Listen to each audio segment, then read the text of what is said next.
এই টেক্সট নেওয়ার কথা ছিল 9-10, কিন্তু ডেটটা আমার মনে পড়ছে না কবে দিয়েছিলে। প্রবাবলি 22-23 আছে ওই ডেটটা। ওটা আমি ফিরে যাব, ফিরে নিব।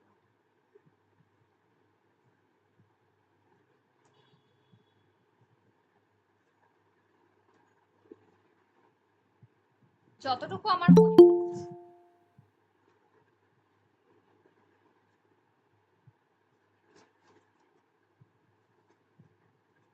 হ্যাঁ, মক টেস্ট গুলোতে নাম্বার তো খুব একটা বেশি দেরি নয়, এবার দিদি। লোকমাতা রানী রাসমণি সঞ্জীব চট্টোপাধ্যায়, যার জন্মসাল হচ্ছে, এখানে প্রচুর ইনফরমেশন, জন্মসাল 1936 থেকে একেবারে বর্তমান কাল পর্যন্ত। রাসমণির জন্ম কবে, এটা পিডি, এখানে কিন্তু দাগ দেওয়া যাবে না, তোমরা একটু দাগ দিয়ে নাও, আমি বলে দিচ্ছি। রাসমণির জন্ম কবে, সে কার মেয়ে, আই মিন তার বাবার নাম কি, মায়ের নাম কি, এই জায়গাগুলো গুরুত্বপূর্ণ। কার সঙ্গে, তাকে কোন ঐতিহাসিক চরিত্রের সাথে তাকে তুলনা করা হয়েছে, সেটা হচ্ছে লক্ষ্মীবাই, লক্ষ্মীবাই এর সঙ্গে তুলনা করা হয়েছে। পিতার নাম কি, ঠিক আছে, সে কি কি পড়তো, এটা গুরুত্বপূর্ণ, যে মহাভারত পাঠ করতো, রামায়ণ, যেগুলো গ্রামের আর কি সে পাঠ করতো, সেগুলোর কথা বলা হয়েছে।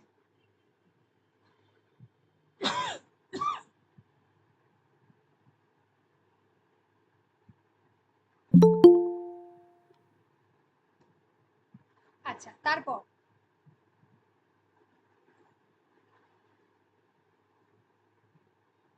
রাসমণির বৈষ্ণব পরিবার, বৈষ্ণব ধর্মে তারা বিশ্বাসী ছিল, তাই জন্য গলায় তুলসীর মালা আর নাকে তিলক এটা দেওয়া থাকতো, এটা হচ্ছে সাইন।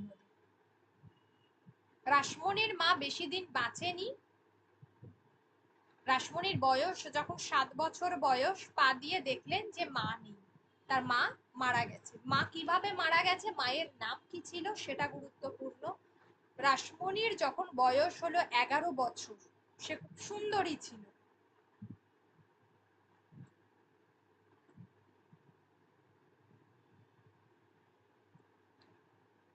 কলকাতার যে সমস্ত বড় লোকদের কথা বলা হয়েছে এই গল্পটার মধ্যে, সেটা গদ্যটার মধ্যে জোড়াসাঁকো মানে ঠাকুর পরিবার, জানবাজার আর মানিকতলা। জোড়াসাঁকোর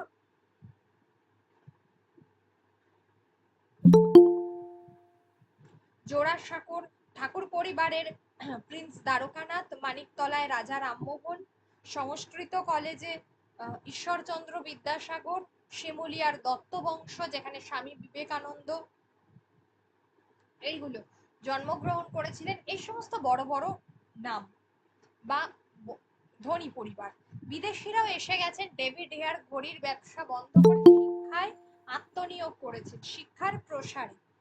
আলেকজান্ডার ডাফ, যিনি খ্রিস্ট ধর্ম প্রচারে উদ্যোগী, তাহলে ডেভিড হেয়ার তিনি কি করতেন, আর আলেকজান্ডার ডাফ তাদের কর্মকাণ্ড, ঠিক আছে, এই দুজনের কথা ভালো করে দেখবে, যে সমস্ত গুরুত্বপূর্ণ ব্যক্তিদের বা তাদের পরিবারের কথা আছে সেগুলো দেখবে। ব্রাহ্ম সমাজ, ঠিক আছে, তারা বিশ্বাসী ছিল, বিশেষ করে রানী রাসমণির যে হাজবেন্ড সে। তো যাই হোক, তারপরে জানবাজার লোকমুখে জনবাজার হয়ে গেল জানবাজার, এখন যেখানে ফ্রি স্কুল স্ট্রিট বা নিউ মার্কেট ঠিক তারই পাশে একদম। এই জানবাজারের এক ধনী বাঙালির নাম ছিল প্রীতিরাম দাস, ছিলেন গরিব, হয়েছেন ধন কুবের, কেউ করে দিতে পারে না, নিজেকে হতে হয়, এটাই জগতের নিয়ম। উদ্যোগী পুরুষের লক্ষ্মী সরস্বতী দুটিই লাভ। এই প্রীতিরামের প্রথম অংশটাতে আমরা দেখছি যে রানী রাসমণির পরিচয় দেওয়া আছে, তারপর আমরা দেখছি প্রীতিরামের কথা উল্লেখ আছে, তার জন্ম বৃত্তান্ত, তিনি কিভাবে, তার কটা ভাই, এই সমস্ত গুরুত্বপূর্ণ। তাহলে কত সালে প্রীতিরাম, এই প্রীতিরাম হচ্ছে আসলে রানী রাসমণির শ্বশুর মশাই। প্রীতিরামের কত সালে জন্ম, এটা হচ্ছে গুরুত্বপূর্ণ।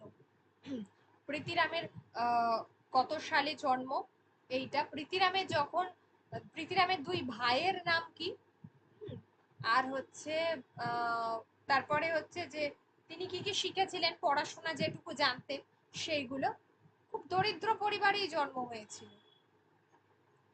পৃথিরামের জন্মের কথা উল্লেখ করতে গিয়ে একটা যুদ্ধের কথা বলা হয়েছে, যেটা হচ্ছে 1757 পলাশীর যুদ্ধ, ঠিক তার 4 বছর আগে 1753 সালে। জানবাজারে সেই সময় বাস করছেন মান্না বাবু। এই মান্না বাবু আবার হচ্ছেন পৃথিরামের শ্বশুর মশাই। তার মেয়েকেই বিবাহ করেছিলেন পৃথিরাম। পৃথিরামের পরিবারে এক পিসি এবং 2 ভাইকে নিয়ে মান্না পরিবারে আশ্রয় নিলেন। উদ্যোগী পৃথিরাম জীবনের কাছে হার স্বীকার করার জন্য জন্মাননি। ঠিক আছে, এটা একটা গেল।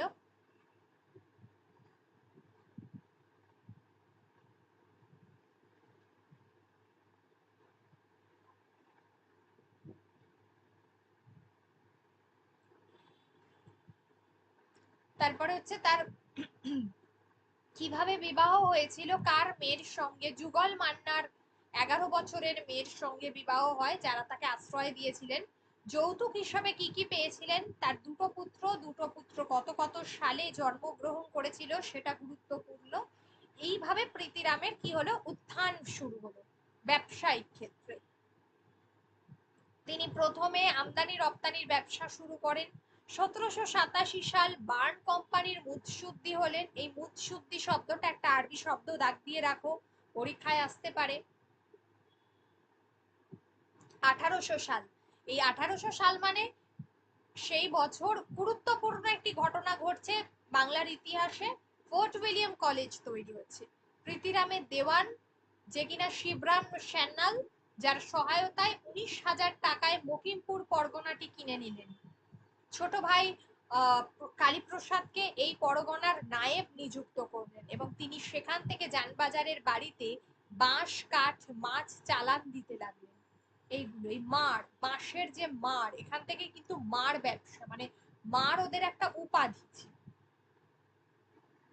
পরবর্তীকালে লবণের ব্যবসা করেছিলেন। তাহলে তারা প্রথমে কি কি করছিলেন দেখো। এই যে সময় 1800 সাল, প্রীতিরাম কি করলেন, মকিমপুর পরগনা কিনে নিলেন, মানে জমিদারির অন্তর্ভুক্ত করলেন। কার সহায়তায়, সেখানে ছোট ভাইকে পাঠিয়ে দিলেন। আবার জানবাজারের বাড়িতে কি কি চালান করতেন, মানে তিনি তো আমদানি রপ্তানির ব্যবসা করতেন, তো বাঁশ, কাঠ, মাছ, এইগুলো। বাঁশ একসঙ্গে বেঁধে নদীতে ভাসিয়ে আনা হতো, একে বলা হতো বাঁশের মার। এই মার, ঠিক আছে, লবণের আড়ত স্থাপন করলেন।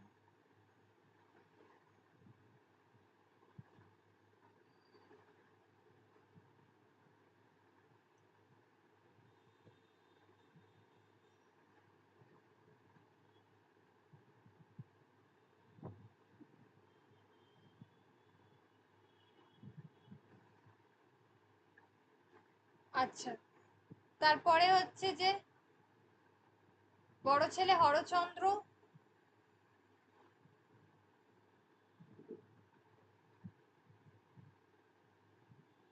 তারপর হচ্ছে 1802 সাল কনিষ্ঠ পুত্র রাজচন্দ্রের বিবাহ দিলেন। ইতিমধ্যে বড় ছেলের বিবাহ দিয়েছিলেন, কিন্তু বড় ছেলে বাঁচেননি। ঠিক আছে, তারপরে হচ্ছে রাজচন্দ্রের বিবাহ দিলেন, কিন্তু বছর না পেরোতেই স্ত্রী বিয়োগ। পরের বছরে আবার বিবাহ, এবারেও সেই একই ব্যাপার, বিয়ের বছরেই স্ত্রীর মৃত্যু, দুবার হলো। এবার রাজচন্দ্রের স্ত্রী হয়ে এলেন, মানে তৃতীয় অলৌকিক এক রমণী শক্তিরূপা। তিনি হচ্ছেন কিনা রানী রাসমণি।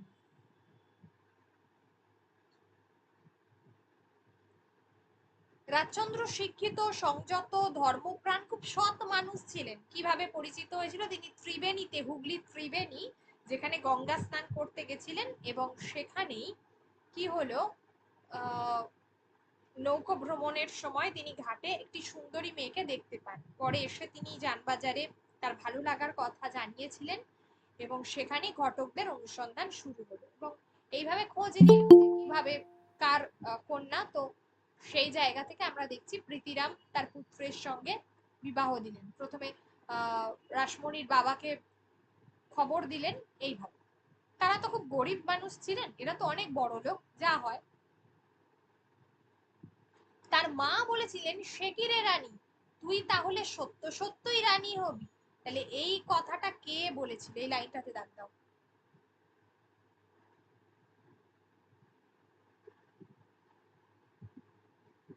ম্যাম খুঁজে পাচ্ছি না তো। এই তো আমি তো দেখাচ্ছি।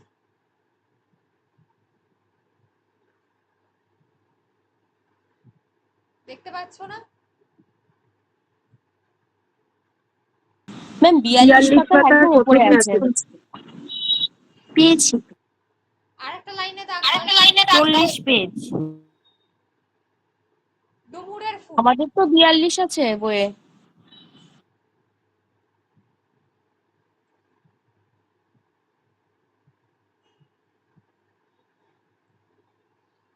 ডুমুরের ফুল পৃথিবীর ঘটনা 42ই হবে, ঠিক আছে।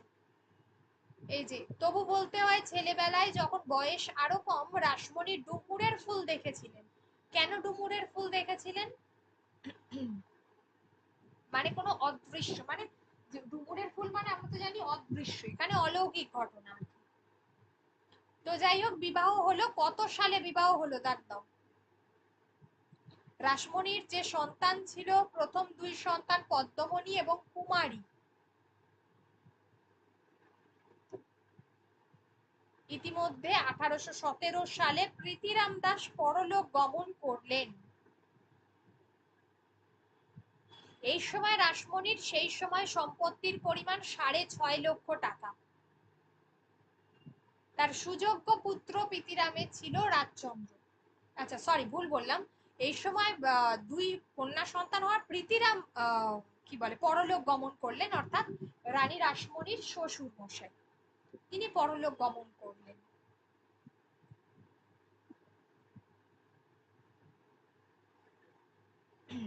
তারা কি কি ধরনের ব্যবসা করত? রাজচন্দ্র ইংল্যান্ডে কলভিন কাউই কোম্পানিকে এজেন্ট নিযুক্ত করে। কোন কোম্পানির কথা বলা হয়েছে? এদেশ থেকে তসরের চাদর, আমাদের দেশে তসর, সিল্ক এগুলো খুব বিখ্যাত, মৃগনাভি, আফিম, নীল এগুলো প্রভৃতি বিলেতে রপ্তানি করতে লাগলেন, কারণ সেই সময় নীল চাষ হচ্ছে। প্রখর ব্যবসায় বুদ্ধি, সেই রকমই উদ্যোগী, অবশ্যই ভাগ্যবান। একটি উদাহরণ, নিলামে 25,000 টাকার আফিম কিনে সেই দিনেই 75,000 টাকায় বিক্রি করে দিলেন। ভেবে দেখো, একদিনে 50,000 টাকা লাভ। এই সময় রানী রাসমণি তার সুযোগ্য সহধর্মিণী, ঠিক আছে। রাসমণির এরপর তার তৃতীয় সন্তান জন্মালো, করুণাময়ী কন্যা সন্তান। তার 4টি কন্যা সন্তান ছিল। পরের বছরই বড় মেয়ের বিবাহ দিলেন তিনি, এবং তারপরে পুত্র সন্তান হয়েছিল তার, কিন্তু সে মৃত ছিল। এবং তারপর আবার কন্যা সন্তান জগদম্বা। 4 সন্তানের নাম কি সেটা দেখব। ইতিমধ্যে তার তৃতীয় সন্তান করুণাময়ী পরলোক গমন করলেন। তার বিবাহ হয়েছে স্বামী মথুরামোহন বিশ্বাস এবং পুত্র রয়েছে ভূপাল চন্দ্র। এই অবস্থায় তার তৃতীয় কন্যা করুণাময়ী পরলোক গমন করলেন, অর্থাৎ মারা গেলেন। তাহলে তাকে কতটা মৃত্যু দেখতে হয়েছে। 1833 সালে রাজচন্দ্র কনিষ্ঠ কন্যা জগদম্বার সঙ্গে, মানে ছোট যে কন্যা ছিল তার সঙ্গে মথুরামোহনের বিবাহ দিলেন। রাজচন্দ্র যেমন সৎ মানুষ, তার যেমন প্রবল সম্পত্তি ছিল, প্রচুর সম্পত্তি, তিনি প্রচুর দান ধ্যানও করতেন। প্রচুর সৎকার্যে প্রবল দান ধ্যান তিনি করতেন। আমরা আজকে যে প্রিন্সেপ ঘাট বা বাবু ঘাট বলি, এই বাবু কিন্তু তিনি, অর্থাৎ রাজচন্দ্রের নামকরণেই কিন্তু রানী রাসমণি এই বাবু ঘাট তৈরি করে দিয়েছিলেন।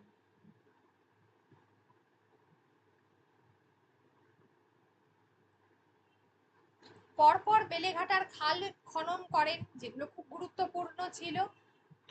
আহিরিটোলার ঘাট নির্মাণ করে দেন।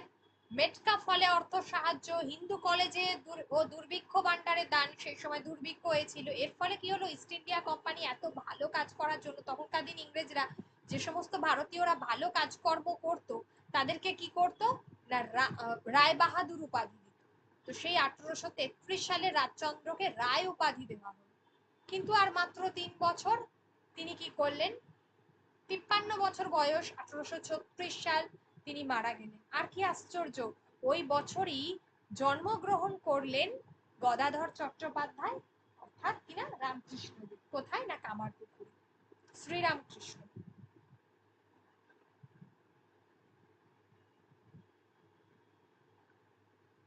এইবার এই সময় থেকে আমরা দেখছি রাসমণি যুগ বা রাসমণি নিজের হাতে তার জমিদারির ব্যবস্থাপনা করছেন। কিভাবে করছেন? না সেই সময় স্বামীর পারলৌকিক শ্রাদ্ধে খরচ করলেন ৫৫,০০০ টাকা, যা অনেক বেশি। তাকে বিভিন্ন সময় বিভিন্ন ভাবে, যেমন দুষ্ট জমিদারদের থেকে কি বলবো, জমিদারদের থেকে যাতে দুষ্ট জমিদারদের কাছ থেকে যেভাবে তাকে কি মানে বিভিন্ন ভাবে তার প্রতিবন্ধকতা তৈরি হয়েছিল, তেমনি খুনির দল, চোর ডাকাত, ইংরেজরাও রয়েছে, তারাও ভীষণ ডিস্টার্ব করেছিল এইভাবে। কিন্তু তিনি এতটাই স্ট্রং একজন মহিলা ছিলেন। এখনকার দিনে ভেবে দেখো, এখনকার দিন নয়, অনেক সময় আগের কথা, রানী রাসমণি এমন নয় যে এখনকার মতো বিশাল লেখাপড়া জানতেন, সেটাও নয়, বা এখনকার মতো নারী, আধুনিক যুগের নারীদের মতো। তার সত্ত্বেও সেই সময় বিশাল মানে কি বলবো যে জমিদারি ব্যবস্থা। তখনকার দিনে অবিভক্ত বাংলা, বাংলাদেশ এবং পশ্চিমবঙ্গ এই দুটো এক ছিল। এই বিশাল যে জমিদারি ব্যবস্থা তিনি একা হাতে তিনি চালিয়েছিলেন, মানে তার প্রশাসনিক সবকিছু, এবং তাকে সাহায্য করেছিলেন তার সেজ জামাই অর্থাৎ মথুরা মোহন। পরবর্তীকালে তার, যেটা আমরা বলতে পারি যে তার ছোট কন্যার সঙ্গেও বিবাহ হয়। এই সময় রাজচন্দ্র প্রিন্স দ্বারকানাথ ঠাকুর অর্থাৎ কিনা ঠাকুর রবীন্দ্রনাথ ঠাকুরের ঠাকুরদাকে 2 লক্ষ টাকা ধার দিয়েছিলেন, যদিও সেই দ্বারকানাথ সেই টাকা পরিশোধ করতে পারেননি। দ্বারকানাথ রানীমার কাছে এসেছেন, অর্থাৎ রানী রাসমণি, নানা কথার পর বললেন তোমার এখন একজন ম্যানেজারের প্রয়োজন। পর্দার আড়ালে বসে রানীমা মথুরা মোহনের মাধ্যমে দ্বারকানাথের সঙ্গে কথা আদান প্রদান করতেন। তখনকার দিনে মেয়েরা পর্দা প্রথা, সামনে বেরিয়ে আসতো না পরপুরুষের সামনে, তো সেই কারণেই তারা ওই পর্দার আড়ালেই থাকতো। রানীমা বললেন রাখলে ভালো হয় ঠিকই, কিন্তু তেমন বিশ্বাসী মানুষ পাবো কোথায়? দ্বারকানাথ বললেন তেমন হলে আমি তো আছি। ভয় ডর শূন্য রানীমা এবার স্পষ্ট বললেন সে তো খুব ভালো কথা, তবে আমি এখনো জানতে পারিনি আমার স্বামীর কার কার কাছ থেকে কত টাকা পাওনা আছে। তবে আমার স্বামী আপনাকে যে 2 লক্ষ টাকা ঋণ দিয়েছিলেন, সেই টাকাটা যদি আপনি আমাকে এখন ফেরত দিতেন তবে আমার বিশেষ উপকার হতো। একটু একটু ওয়েট করুন।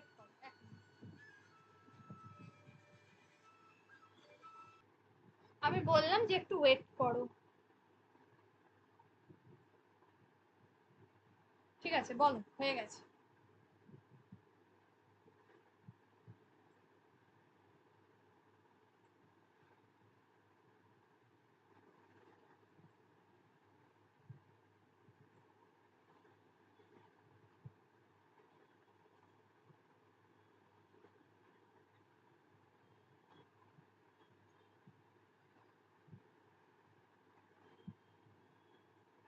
আচ্ছা, কি যেন বলতে গেলাম, আচ্ছা কত দূর হলো? আচ্ছা, এই যেটা বললাম রানীর সঙ্গে যে কথোপকথনটা হচ্ছে সেটা,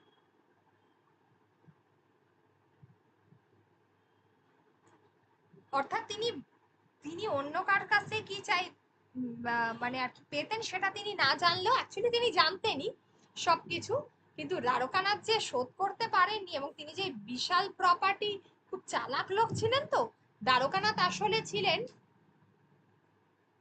দ্বারকানাথ আসলে ছিলেন কি বলবো, ব্যবসায়ী মানুষ যা হয়, প্রথম সারির ব্যবসায়ী ছিলেন দ্বারকানাথ। ভীষণ চালাক লোক, পুরো সম্পত্তিটাই গ্রাস করার একটা ভেবেছিলেন যে একটা, তখনকার দিনে এটাই ধারণা ছিল যে একটা মেয়ে মহিলা কিনা সে কিনা বিশাল এত বড় প্রপার্টি সামলাবে, এটাই হচ্ছে মূল বিষয়। কিন্তু তারা তো জানতো না যে রানী রাসমণি কিরকম, এটাই হচ্ছে বিষয়। যাই হোক, তারপরে সম্ভ্রান্ত দ্বারকানাথ স্তম্ভিত, মানে ভেবেছিলেন, মানে তিনি ভাবলেন যে না সত্যি এই মহিলা একেবারে স্পষ্ট বক্তা এবং দুর্দান্ত সাহসী। নগদ 2 লক্ষ টাকা তার পক্ষে তখনই দেওয়া সম্ভব ছিল না। পরবর্তীকালে রংপুর এবং দিনাজপুর জেলার অন্তর্গত এই স্বরূপপুর, অর্থাৎ এই সময় এই যে জায়গাটার কথা দেখো উল্লেখ আছে, এটা কিন্তু বাংলাদেশের অন্তর্গত। এই পরগনাটি তিনি রাসমণির নামে লিখে দিলেন এবং সেই সময় তার পরগনার বার্ষিক আয় ছিল 36,000 টাকা।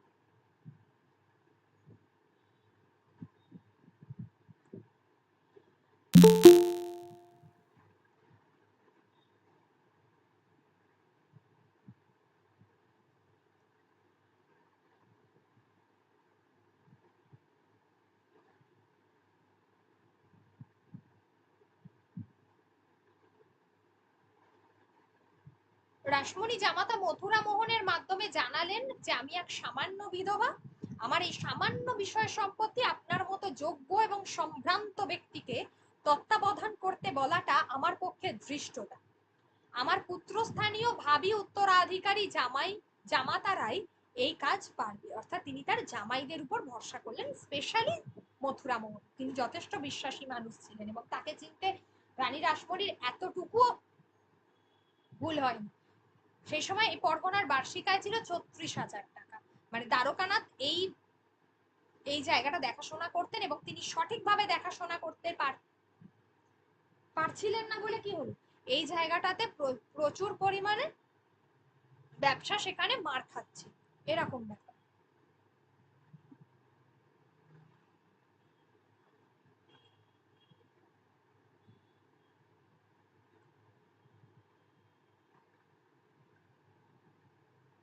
সেখানে জমিদারদের খুব সুনাম ছিল না, নানা কায়দায় সম্পত্তি বাড়াতেন, নৃশংস পদ্ধতিতে খাজনা উসুল করতেন। রানীমার জমিদারির মধ্যে একটি তালুকের নাম ছিল জগন্নাথ। এটাতে দাগ দাও। এটা ছিল নড়াইলের জমিদারের জমিদারি। সেই সময় নড়াইলের জমিদার ছিলেন রামরতন রায়। তার প্রবল ইচ্ছা রাসমণির এই তালুকটি তিনি গ্রাস করবেন।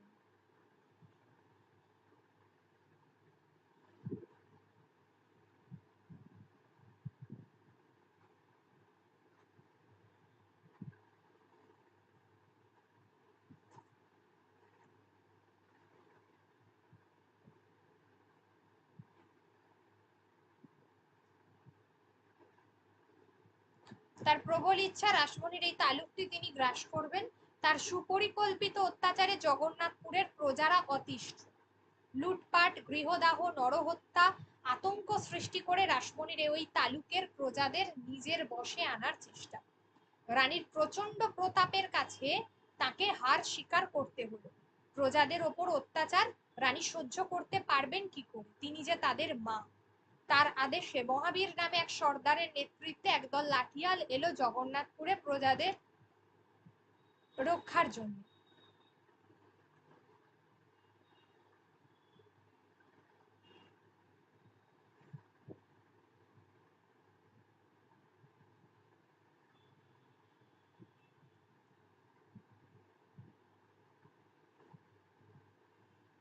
আচ্ছা, এখানে রামরতন অনুমান করতে পারেননি জানবাজারের রানীর শক্তি এবং দৃঢ়তা কতটা। মহাবীরের হত্যার প্রতিশোধ নিতে হবে। মহাবীর ছিলেন লাঠিয়াল, ঠিক আছে। তো তারা কিনা ওই মহাবীরকে, ওই রামরতনের লেঠেলরা অতর্কিত ছুরি, মানে পিছন থেকে ছুরি চালিয়ে হত্যা করেছিল এবং সামান্য একটা লাঠিয়ালের, নিজের লাঠিয়ালের মৃত্যুর প্রতিশোধ নেওয়ার জন্য তিনি কি করলেন, রানীমা বেছে বেছে সমস্ত লাঠিয়াল পাইক তাদেরকে সংগ্রহ করলেন বিভিন্ন জায়গা থেকে, দিয়ে রামরতন রায়ের ওখানে পাঠালেন। এবং রামরতন রায়ের যে মানে যে লোকজন ছিল তারাও যথেষ্ট তোমার বলশালী ছিল। ফলে দুই দলের মধ্যে ভীষণভাবে একটা মানে ভালোই ভালোই আর কি, মানে একটা দাঙ্গা রানীমায়ের, তারা মানে তারা দাঙ্গা করতে দিলেন না, রানীমা তাদেরকে প্রতিহত করলেন। সেখানে বহু লোকের, সেখানকার মানুষদের কিন্তু তিনি বাঁচালেন এবং তারা রানীমার সেই সময় ভীষণ নামও করেছিল। এই পুরো পরগনাটা নিয়ে নিয়েছিলেন পরবর্তীকালে। এমনকি ইংরেজ সরকারদের এই যে মকিমপুরের অত্যাচারী নীলকরের নাম কি ছিল, ডোনাল্ড, দাগ দাও।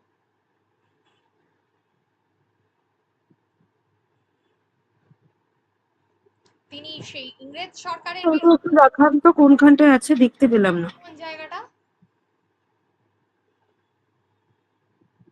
বলো, কোন জায়গাটা? ম্যাম পেয়েছি পেয়েছি।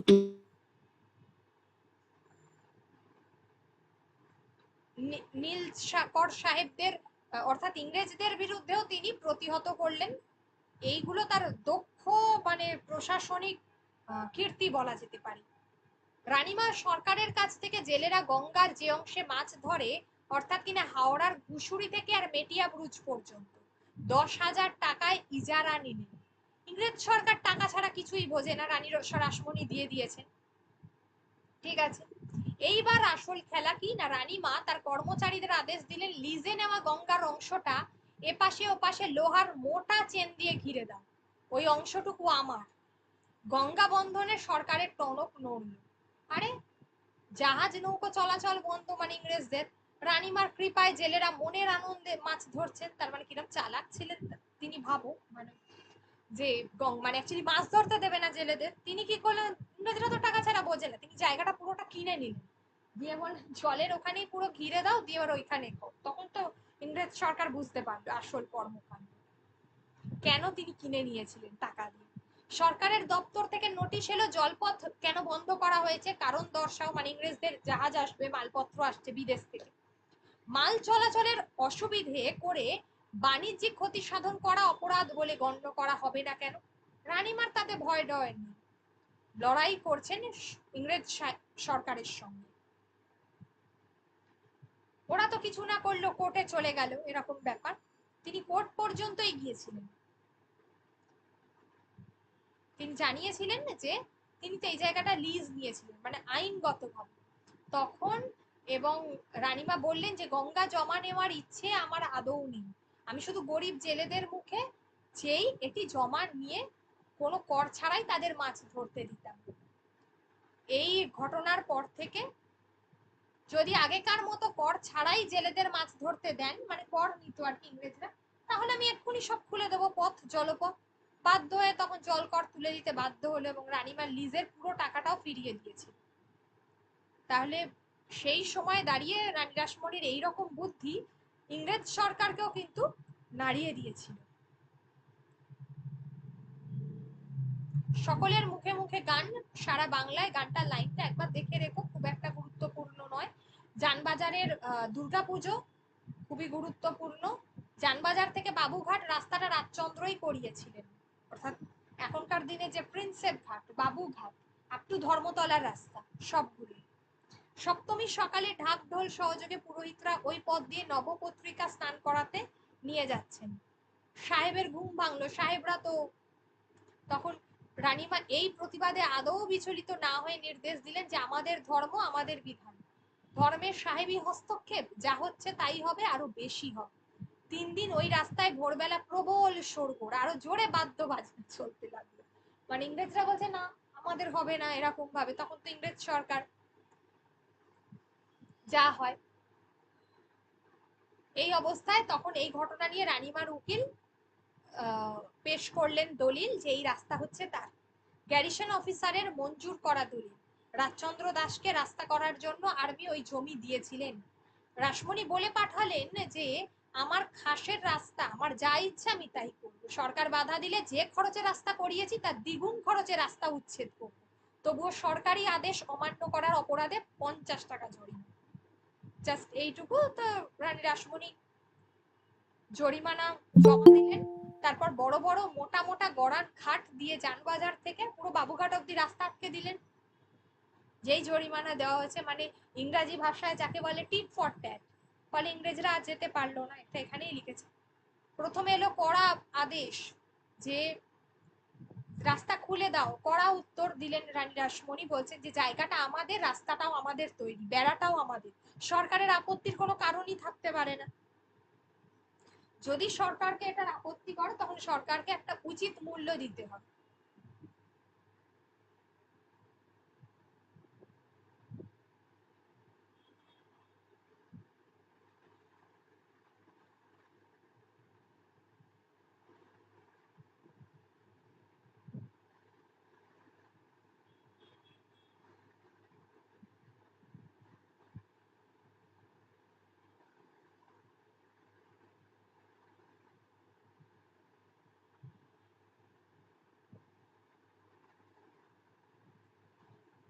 1857 সাল মহাবিদ্রোহ বা সিপাহী বিদ্রোহ ইতিহাসের গুরুত্বপূর্ণ ঘটনা।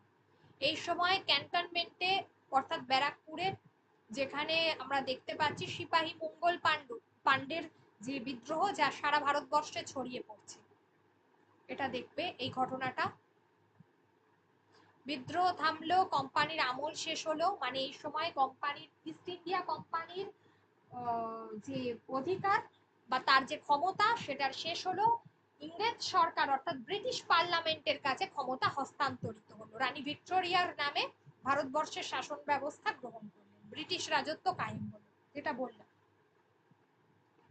এই সময় সেনা ব্যারাক হলো রানীমার বাড়ির কাছে ফ্রি স্কুল স্ট্রিটে, যেখানে সৈন্য সংখ্যা 200 থেকে 250, সব দুর্ধর্ষ, অবাধ্য, অশিক্ষিত। মাথার উপর একজন মাত্র অধিনায়ক, অফিসার কমান্ডিং। বিদ্রোহ শেষ, এখানে সৈন্য ঘাঁটি হয়েছে। কয়েকজন মাতাল সৈন্য যানবাজারের পথে রানীমার বাড়ির সামনে এক নিরীহ পথচারীর উপর অকারণে বল প্রয়োগ করছিল। রাসমণি দেবীর দারোয়ানেরা তাদেরকে বাধা দেয়, তখন তারা জোর করে রানীমার প্রাসাদে ঢোকার চেষ্টা করলে দারোয়ানরা তাদের মেরে তাড়িয়ে দেয়। এর ফলে গোরা সৈন্যদের, মানে ইংরেজ সৈন্যদের মাথা ফাটে। তারা এইবার ঘাঁটিতে গিয়ে প্রায় 50 থেকে 60 জন উন্মত্ত সেনাকে নিয়ে ফিরে এলো।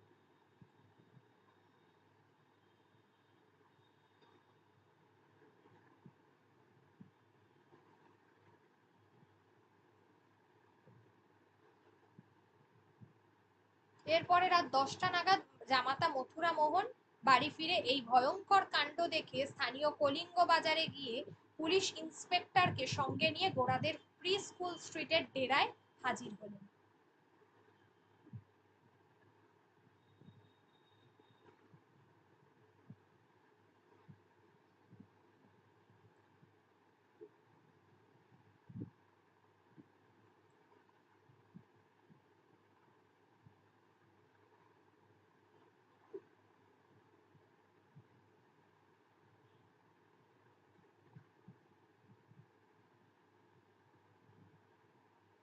কালীঘাটের যে আদি গঙ্গা, যেটা এখন বাবুগঞ্জ, টোনার খাল খনন করিয়েছিলেন তিনি, আদি গঙ্গা। আচ্ছা, তার যে সমস্ত কাজগুলো ছিল জনকল্যাণমূলক কাজ, যেমন সুবর্ণরেখা নদী পারাপার, বহু অর্থ ব্যয় সেখানে, পুরী পর্যন্ত প্রশস্ত পথ তৈরি, কোনা গ্রামে জন্মস্থান, কোনা গ্রাম যেখানে রানী রাসমণি জন্ম, তার এখানে স্নানঘাট নির্মাণ, নিমতলা মহাশ্মশান, এগুলো সংস্কার করা। ইভিন দক্ষিণেশ্বরের কালী মন্দির, সেটা তো খুবই গুরুত্বপূর্ণ। কত সালে দক্ষিণেশ্বরের কালী মন্দির ইতিহাস কি, তিনি কাশী যাত্রা করছেন 1847 সাল, সেই সময় যাত্রাকালে তিনি স্বপ্নাদেশ পেয়েছিলেন যে কাশীতে কাশী থাক, এই গঙ্গার তীরে আমি তোমার পুজো নেব। এখানে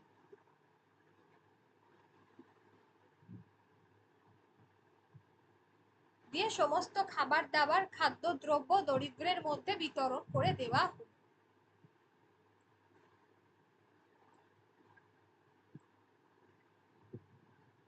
রাসমণি দেবী জামাতা মথুরা মোহনকে স্থান নির্বাচন এবং দেবালয় নির্মাণের ভার অর্পণ করলেন।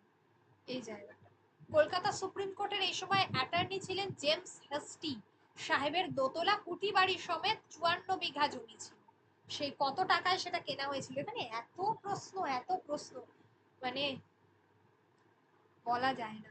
যাই হোক, এই জন হেস্টির পূর্ব মালিক, এই বিশাল বিশাল উদ্যানটির পূর্ব মালিক কে ছিলেন, ঠিক আছে, এই যে জায়গাটা,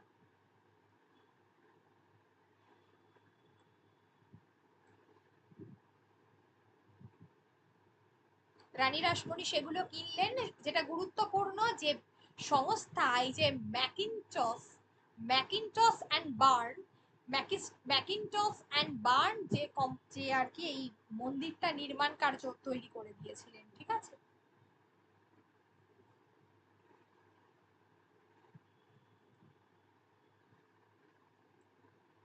দেবীকে অন্নভোগ দেওয়া যাবে না, কারণ রাসমণি ব্রাহ্মণ নন, এই ছিল সেকালের হিন্দু শাস্ত্রের ফরমান, এটা গুরুত্বপূর্ণ।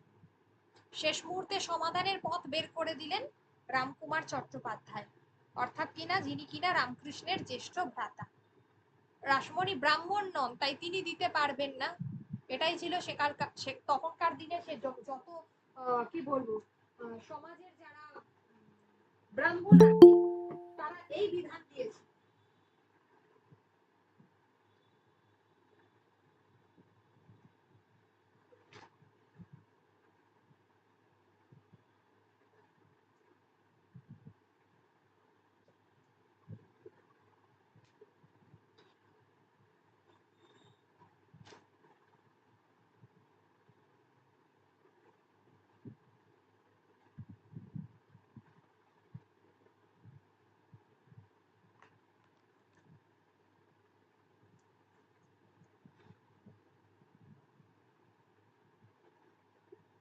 কিভাবে তিনি মন্দির প্রতিষ্ঠা করেছিলেন, যে যে অনুষ্ঠান পালন করেছিলেন, সেগুলো গুরুত্বপূর্ণ। ঠিক আছে?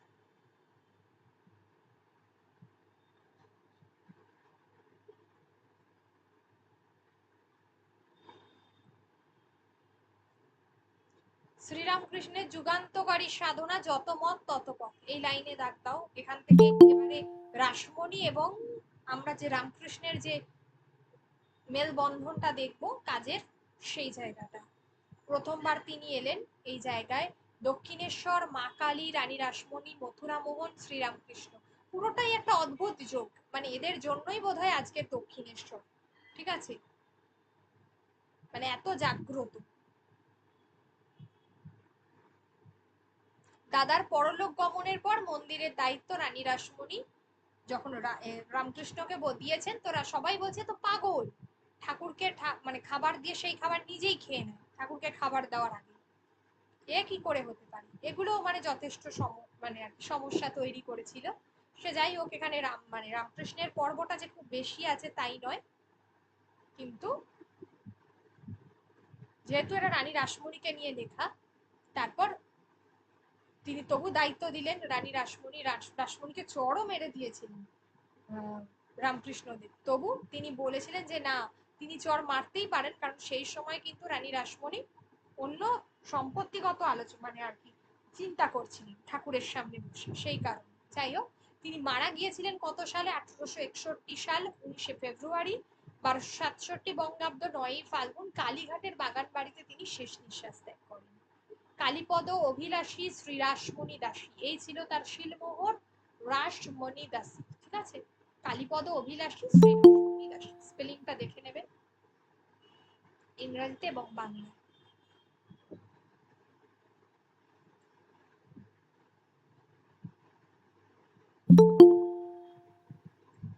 তাহলে এগুলো হলো গুরুত্বপূর্ণ, সবগুলো দেখবে। বলো, এবার যদি কারোর কোনো সমস্যা থাকে বলে ফেলো এখান থেকে। ম্যাম, ভারতবাসীর আহারটা একবার বলে দেবেন। কি কি বলে দেবো বলেছিলাম, এইটা সাজ ভেসে গেছে।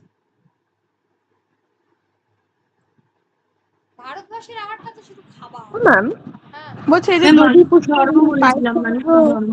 এই যে 9 লাখ টাকা খরচ হলো, এগুলো কি পুজো করার জন্য খরচ হয়েছে, মানে ঠাকুরকে ভোগ দেওয়ার জন্য? কোনটা? ওই যে ম্যাম দধি পুষ্করিণী, পায়েস সমুদ্র, এগুলো রয়েছে না? হ্যাঁ হ্যাঁ হ্যাঁ হ্যাঁ, মানে ম্যাম ভোগেই 9 লাখ টাকা খরচ হয়ে গেছে ভোগ দিতে গিয়ে। হ্যাঁ, তখনকার দিনেও তো প্রচুর টাকা ছিল ওদের। এখনকার আনুমানিক মূল্যতে বোধহয় কয়েক হাজার কোটি টাকা। এত বড় প্রপার্টি ছিল, কয়েকশো নয় কয়েক হাজার কোটি টাকার প্রপার্টি। এখনকার মানে সেই সময় আর এখনকার কনটেক্সটে যদি ওই টাকাটাকে ধরা হয়, কয়েক হাজার কোটি টাকার মালিক ছিল। এখনো দেখছো না রানী রাসমণি, বলছি তো ধনী পরিবার, আর ওদের এখনো পর্যন্ত যা জমি আছে, এই যে এই সমস্ত জায়গা, ভেবে দেখো না, পুরো ধর্মতলা চত্বর, যদি কেউ কলকাতায় এসে থাকে, পুরো আপ টু ধর্মতলা চত্বর থেকে আর আপ টু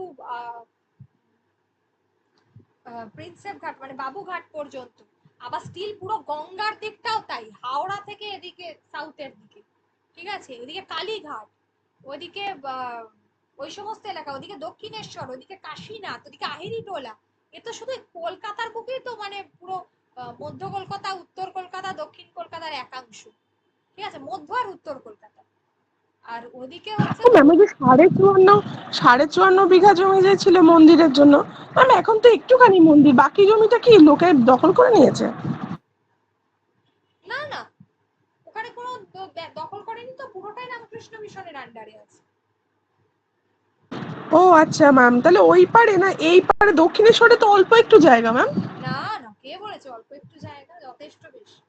ওখানে ওদিকে পুকুর আছে পিছনে, বিশাল বড় এলাকা, পুরোটাই ট্রাস্টি করা। ইভিন তার ফ্যামিলির যাতে কেউ পরবর্তীকালে ডিমান্ড না করতে পারে, মানে মেয়ে জামাই কেউ যাতে ওই প্রপার্টিতে কোনোভাবে ডিমান্ড না করতে পারে, তিনি ট্রাস্টি করে দিয়েছিলেন রামকৃষ্ণ মিশনকে।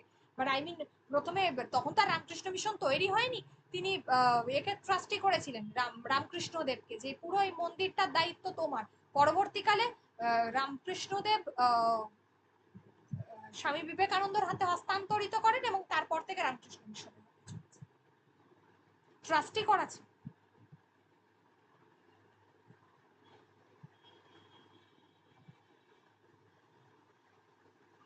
ওই প্রপার্টি তার কোনো মেয়ে জামাই পায়নি, বিশাল বড় তার বাড়ি, যা প্রপার্টি পেয়েছে সব জানবাজারের এই সাইড।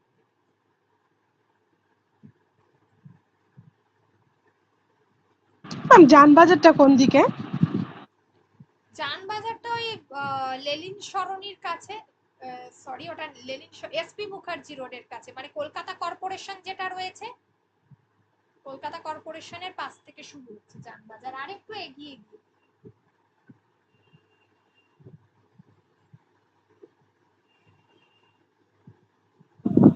ম্যাম রাসমণির ফ্যামিলির কেউ আর বেঁচে নেই, জানেন কিছু ম্যাম? হ্যাঁ হ্যাঁ, বলছি রানী রাসমণির ফ্যামিলির মানে কেউ কি আর বর্তমান নেই নাকি? না না, এখনো আছেন, মানে আছেন বলতে এখন আর ওনার তো কেউ নেই, ওনার তো মেয়ে চারটে, ফলে জামাই এবং জামাইদের এখনকার জেনারেশন, হয়তো জামাইদেরও হয়তো দুটো কি তিনটে জেনারেশন আর কি, তোমার কি বলে, তাদের রক্তের ওই বাড়িতে আছে। বোঝা গেছে আমি কি বলতে চাই না? হ্যাঁ ম্যাম। আচ্ছা ম্যাম, ওখানে তো প্রিন্স দ্বারকানাথ ছিল ওনার হাজবেন্ডের বন্ধু, আবার দেখুন প্রথম দিকের ভারতবাসীর আহারে কি বলছে, এখানে যত এই অঞ্চলগুলোকে ভাগ করে পড়তে হবে, আমি আলাদা করে করে নোটে করে দিয়েছি। পাঞ্জাব, উত্তর ভারত, বাংলা, মহারাষ্ট্র, দক্ষিণ ভারত, নেপাল। এবার এখানকার কোথায় কি রকম, ইউরোপের ঠান্ডা উত্তর ইউরোপ অপেক্ষাকৃত তার চেয়ে গরম দক্ষিণ ইউরোপ, মানে দক্ষিণ ইউরোপের আবহাওয়া কেমন আর উত্তর ইউরোপের আবহাওয়া কেমন, এই জায়গাগুলো। ইউরোপের লোক কি পোষে বেশি? গরু, ঠিক আছে। এই অঞ্চলে মাখনটাই ওরা বেশি করে খায়, মাখন দিয়ে, যার আর অভাবে শুয়োরের চর্বি দিয়ে ভাজা বস্তুই বেশি প্রচলিত। জব, জব থেকে তৈরি হয় এদের বিয়ার, ঠিক আছে, মদ, উত্তরের দেশে বেশি খায়। দক্ষিণ ইউরোপ ছাগলের দেশ, যেখানে জলপাই গাছ রয়েছে, তাহলে কোন জায়গায় কি কি বিখ্যাত? যেমন এই লাইন থেকে প্রশ্ন আসে, উত্তর ইউরোপের সম্বন্ধে বলা হয় বিয়ার অ্যান্ড বাটার, এই লাইনটা গুরুত্বপূর্ণ। এবং দক্ষিণ ইউরোপের সম্পর্কে বলা হচ্ছে wine and olive oil area, wine and olive oil, এই লাইনটা দেখবে। উত্তর অঞ্চল যেখানে হুইট, ডাল আর কি, ঠিক আছে, হুইট মানে গম, ঘি এরিয়া, অর্থাৎ এই সমস্ত এলাকার আমাদের পূর্ব দিক যেটা উড়িষ্যা, বাংলা, আসাম, এখানকার লোক বেশি ভাত খেতে ভালোবাসে। সাধারণত সারা ভারতবর্ষের যদি আমি মেজরিটি এলাকা দেখি, সেখানকার লোক কিন্তু রুটি খায় বা জব খায়, ওই জোয়ার বাজরা এইসব খায়, ঠিক আছে। ওদিকে রাজস্থান, ওদিকে জম্মু কাশ্মীর, ওদিকে গুজরাট, সব এই সমস্ত ক্ষেত্রেই বেশি অভ্যস্ত। এক্সেপ্ট আমি বললাম এই পূর্ব দিকটা, যেটা হচ্ছে আসাম, যেটা হচ্ছে উড়িষ্যা, যেটা হচ্ছে বাংলা, এখানকার মানুষ আবার ভাত খেতে বেশি অভ্যস্ত, এই জায়গাগুলো।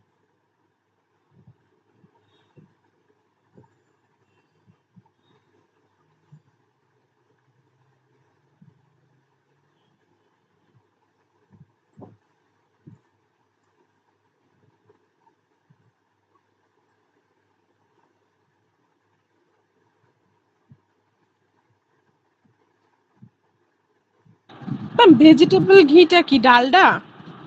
হ্যাঁ ওরকম। আচ্ছা, মূল মূলগুতন্নি অর্থাৎ লঙ্কার জল, পেপার ওয়াটার যেটাকে বলা হয়। আচ্ছা, এখানে এইগুলো গুরুত্বপূর্ণ পড়তে হবে। রাইস অ্যান্ড কারি, কারি মানে ঝোল, ঝাল যেটাকে বলা হয়, ভাত, চাটনি, মশলাদার যে টক মিষ্টি চাটনি। এই যে রসম, দক্ষিণ ভারতের যে ঝাল টক ডালের যে স্যুপ, যেটাকে ওরা তো ভীষণ টক খায় সবেতেই, তো ওটাকে বলা হয় রসম, ঠিক আছে। তামিলের নাম হচ্ছে মুলগু তন্নি, অর্থাৎ লঙ্কার জল। ইংরেজের মুখে হচ্ছে মুলিগা টনি স্যুপ, ঠিক আছে। এইটাকে, এই লাইনগুলো যেটা বলছি দাগ দেবে।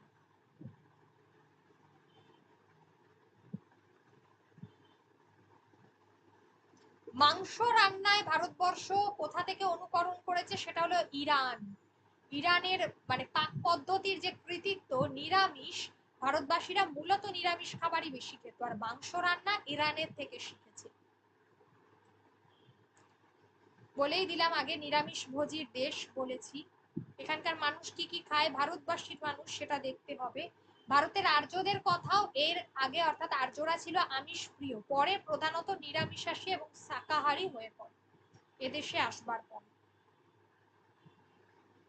এদেশের মানুষে তো অহিংসায় বিশ্বাসী, সেই জন্য।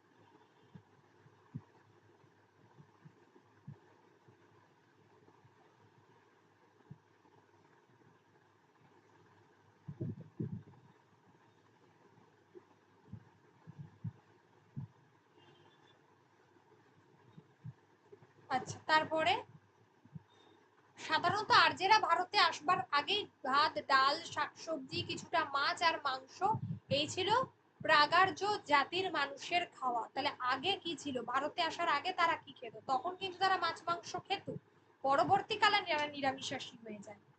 আচ্ছা, ভেড়া, গরু, ঘোড়ার মাংস, চর্বি, জবের রুটি, পুরো ডাস, দুধ, ঘি আর মাদক সোমরস, মদ যেটাকে বলা হয়, এইগুলো,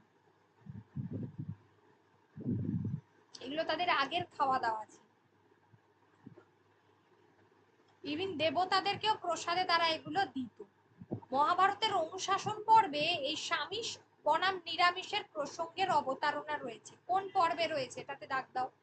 অনুলোম এবং প্রতিলোম বিবাহের ফলে কি হলো, ভারতবর্ষের মিশ্র সংস্কৃতি আমরা দেখেছি। আর্য যুগে অনুলোম এবং প্রতিলোম, অর্থাৎ উচ্চ বর্ণের সঙ্গে নিম্ন বর্ণের বিবাহ এবং নিম্ন বর্ণের সঙ্গে উচ্চ বর্ণের, এর ফলে কি হচ্ছে, সমস্ত অন্যান্য সংস্কৃতির মিশ্রণ ভারতবর্ষে আসতে শুরু করলো।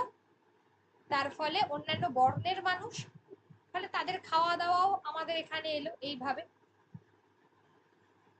মহাভারতের কোন পর্বে এই আমিষ আর নিরামিষ খাবারের কথা আছে উল্লেখ, সেটা দেখবে, অনুশাসন পর্ব। কৌটিল্যের অর্থশাস্ত্রেও কিন্তু চাউল বা ভাতের কথা উল্লেখ আছে, চাউল বা ভাত। সিকি পরিমাণ ঘি বা তেল মশলা দিয়ে রাধা স্যুপ, অর্থাৎ কিনা ডাল, এটা হচ্ছে আর্য ভক্ত।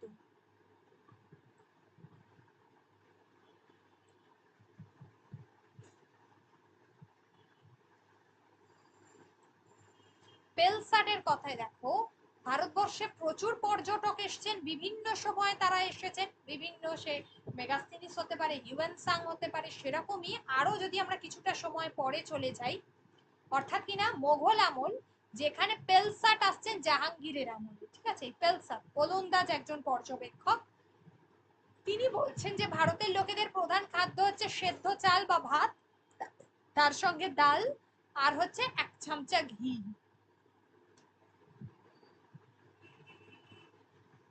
স্বদেশে ক্ষেত গমের আটার রুটি আর ভেড়ার মাংসের তরকারি, ঠিক আছে। মানে তুর্কি, পাঠান, আফগান, ইরানি, পার্সি, এরা এই সমস্ত খাবারগুলো খেত। আর এই মোগলরা মূলত তাদের রাজকার্যে ফার্সি ভাষা ব্যবহার করত। এই তুর্কি মুসলমানেরা যখন ভারতে এলো, যেটা দেখা গেল খ্রিস্টীয় 11 শতকে, এটা কিন্তু খুব গুরুত্বপূর্ণ।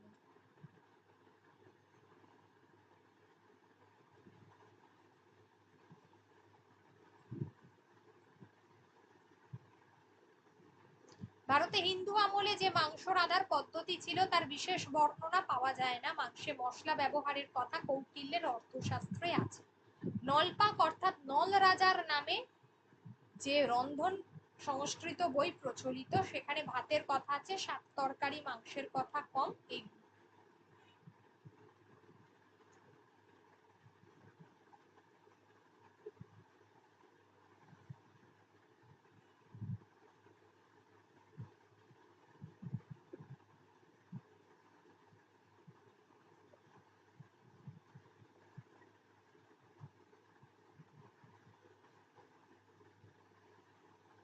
গজা, গজা, জিলেবি মানে জিলাপি যেটাকে বলা হয়, বালুকা শাহী, বালুশাহী বলেন, আমরা বলি ওই জিনিস, বরফি, কালাকন্দ, এইগুলো, এগুলো সব পারস্য দেশ থেকে এসছে। দাগ দাও। মোহন ভোগ। আচ্ছা, তার আগে বিভিন্ন আমরা দেখছি ওই যে উত্তর ভারতে লেখা সংস্কৃত বই থেকে উত্তর ভারতের কাচ্চি বা কাঁচা ভোজ, অর্থাৎ কিনা ডাল ভাত শাক তরকারি, পাক্কি মানে ঘৃতপক্ষ উচ্চ শ্রেণীর ভোজ, পুরি কচৌড়ি মানে কচুরি, লাড্ডু মিঠাই পেড়া, এইগুলো, মালপোয়া, এগুলো কিন্তু মুসলমান পূর্ব যুগের সব আগের খাবার। মোহনভোগ নামটা খুব প্রাচীন, যেটা সংস্কৃত থেকে পাওয়া যায় বই থেকে। আরবি হালুয়া এই শব্দটা পরবর্তীকালে এসেছে। এই গজাটা, এই নিষ্ঠাবান হিন্দু এই জনপ্রিয় মিষ্টান্নটি আর খেতে চাইবেন না এর মূল রূপ শুনলে। ঠিক আছে, অ্যাকচুয়ালি এটা ফার্সি, মানে মুসলমান সাম্রাজ্য তখন এসছে, এটা ফার্সি গ জবান অর্থাৎ গজিয়াব্বা। ঠিক আছে, গ জ গজা থেকে গজা, মানে ধ্বনি পরিবর্তন থেকে এইভাবে এসেছে। এই নামের এখন বিশেষ পরিবর্তন হয়েছে, মূল গজার রূপ পরিবর্তনের জন্য একে আমরা বলি জিভে গজা। ভারতবর্ষে মিষ্টান্ন খুব প্রিয়, মানে বিখ্যাত। ঠিক আছে, পেড়া, বরফি, কালাকান্দ, গোলাপজাম, রাবড়ি, সন্দেশ, রসগোল্লা, ছানা বড়া। বহরমপুরে ছানা বড়া খুব বিখ্যাত না, মুর্শিদাবাদে? ছানার মুরকি, একদম খেয়েছি তোমাদের ওখানকার, ওই আনন্দ সুইটস বোধহয় প্রবাবলি দোকানটার নাম। দুধ ফুটিয়ে ছানা করে তার মিষ্টান্ন বাংলাদেশের বৈশিষ্ট্য। ভারতের অন্যত্র ছানার রেওয়াজ নেই। বাংলার রসগোল্লা এখন নিজ গুণে বঙ্গাল মিঠাই নামে সমগ্র ভারতের এক অতি বিখ্যাত মিষ্টান্ন হয়ে দাঁড়িয়েছে।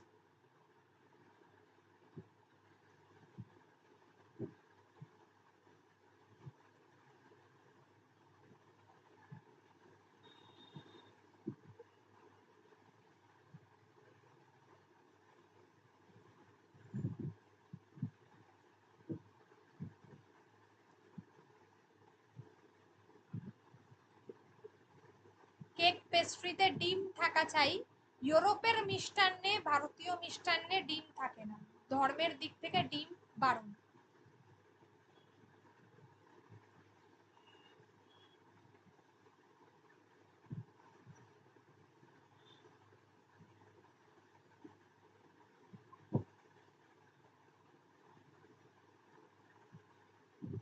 বঙ্গাল মিঠাই, এটা গুরুত্বপূর্ণ। ইউরোপের মিষ্টান্নে কেক আর পেস্ট্রি ডিম থাকা চাই, ভারতীয় মিষ্টান্নে ডিম দেয় না, মানে আমরা জানি সবসময় মিষ্টি হয় নিরামিষ। ঠিক আছে, এগুলো গুরুত্বপূর্ণ। সিঙ্গারা মানে সম্বোসা, ধোসা, এগুলো তো সাউথের দিকের খাবার, এগুলো গুরুত্বপূর্ণ। উত্তর ভারতের ডাল ভাজা শাক, এগুলোতে ফোড়ন দেওয়া হয়, ফোড়ন আমরা দিই সাতলাই ফোড়ন দিয়ে, সেইগুলো।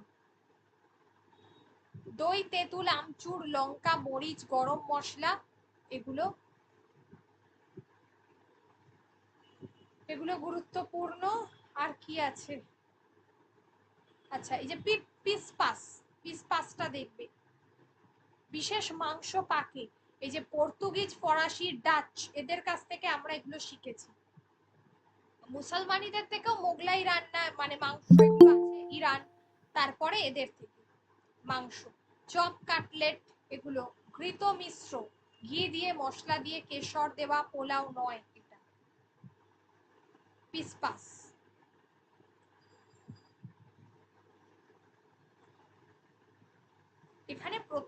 লাইনে, মেজরিটি লাইনে প্রশ্ন, এই যে আবুল ফাজালের গ্রন্থ আইনি আকবরী, লাইনটাতে দাগ দাও। আবুল ফাজালের বিখ্যাত গ্রন্থের নাম আইনি আকবরী। পুরীর জগন্নাথের মন্দিরে যে ভোগ দেওয়া হয় খ্রিস্টীয় দ্বাদশ শতকের উড়িষ্যায় শ্রেষ্ঠ নিরামিষ রান্না, দাগ দাও।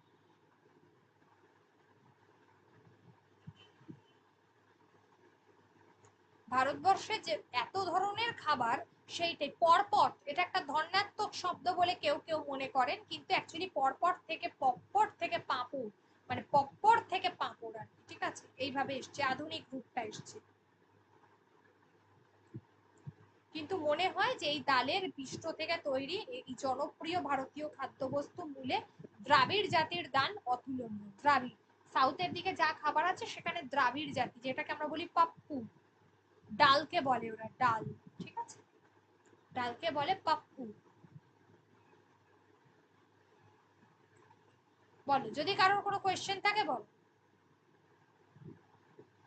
ভারতীয় ভোজনশালায় কি কি খাবার থাকবে, দাগ দাও এই লাইনটা। বিদেশে কোথায় ভারতীয় ভোজনশালা রয়েছে? লন্ডন, প্যারিস, নিউ ইয়র্ক, এই তিনটেতে। London, Paris, New York.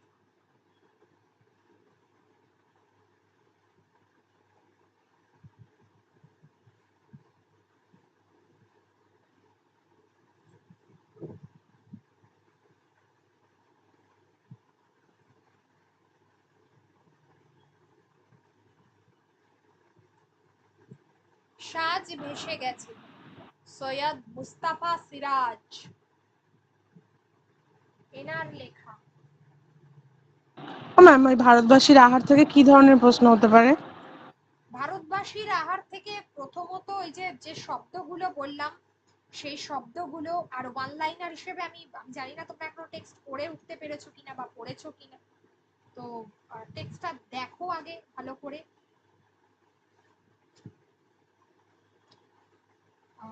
তো সেখানে টেক্সটটা দেখো আগে সেখানে, তো সেখান থেকে যে পার্টগুলো পড়বে সেটা হচ্ছে যেমন হচ্ছে আমরা দেখতে পাচ্ছি যে যে সমস্ত খাবারগুলোর নাম আছে, যেমন ওই পপকর্ন, যেমন হচ্ছে কোথায় বেশি ঠান্ডা, কোথায় বেশি গরম, ইউরোপের কোন শহরে, সেই জায়গাগুলো। আচ্ছা, দক্ষিণ ইউরোপে প্রচলিত মদের নাম কি? আচ্ছা, দক্ষিণ ইউরোপকে কি বলা হয়? ওই olive oil wine area, wine olive area, এই সমস্তগুলো আর কি, ঠিক আছে। তো ওখানে তোমার হবে, ওটার উত্তর হবে যে wine and olive oil area, ঠিক আছে। উত্তর ইউরোপকে কি বলা হয়? উত্তর ইউরোপকে কি বলা হয়? বিয়ার অ্যান্ড বাটার এরিয়া, এইগুলো, ঠিক আছে। একবার বলুন ma'am. Beer and butter area, তোমাদের এমনি তো নোটে করে দিয়েছি, আমি এক্ষুনি পড়িয়েছি, আমি লাইনে দাগ দিয়েও দিয়েছি। হ্যাঁ ম্যাম। ভারতের কোন অঞ্চলকে rice and fish and oil area বলা হয়? কোন কোন কোথাকার মানুষ রাইস খায় বেশি, ফিশ খায় বেশি, কোথায়?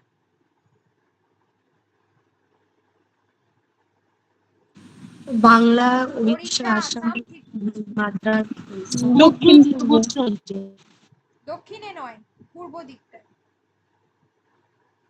কোথায় রান্নায় তিলের তেল দক্ষিণ ব্যবহার হবে তো।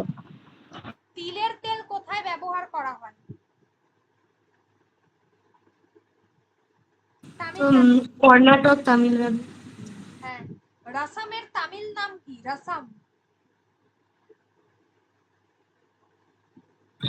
লঙ্কার।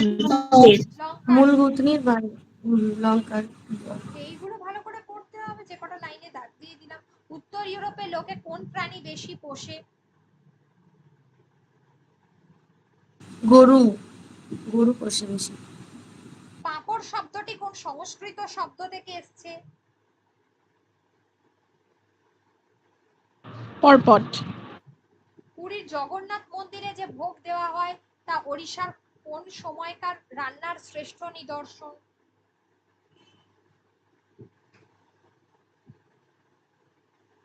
খ্রিস্টীয় দ্বাদশ শতাব্দী। হ্যাঁ, এই প্রশ্নগুলো ভালো করে পড়বে। বাদশাহী হালুয়ার উপাদান কি?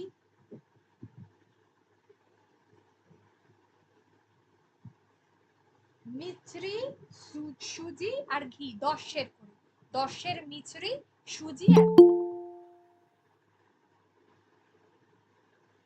ঠিক আছে?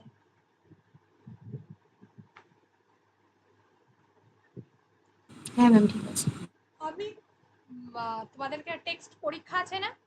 টেক্সটে 2টো পরীক্ষা আছে তো, 9 আর 10,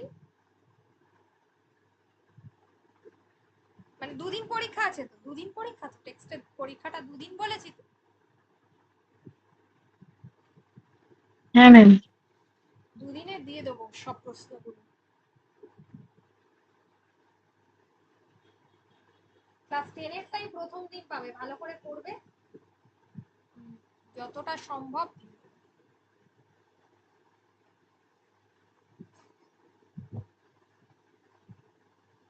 ম্যাম বৃহস্পতিবার এই 10-এর সাহিত্য সঞ্চয়নের উপর কোশ্চেন হবে?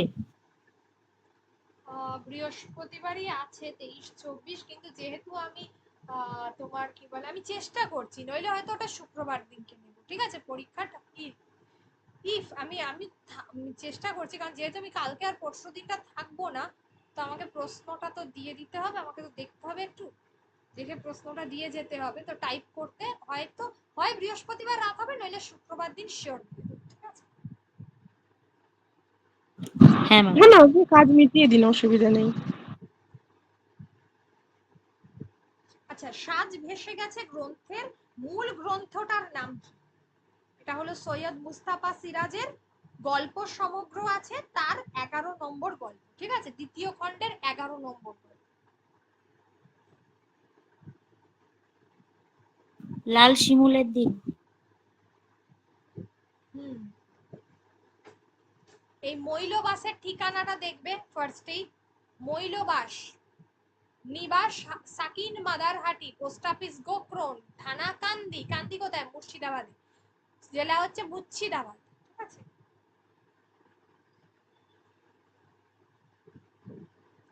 এই যে বেউলোর দল, বেউলোর দল, বেউলোর দল কোথায় সাহায্যের জন্য গেছে? ওই যে ব্লকের সরকারি সমাজ শিক্ষা সংগঠকের কাছে।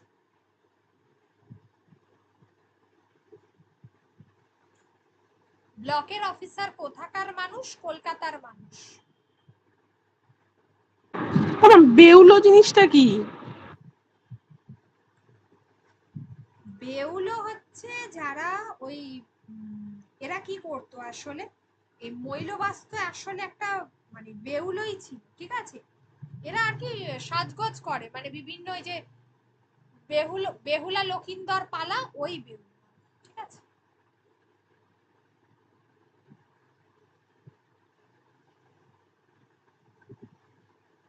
বিভিন্ন পালা গান এইসব করে বেড়ায়।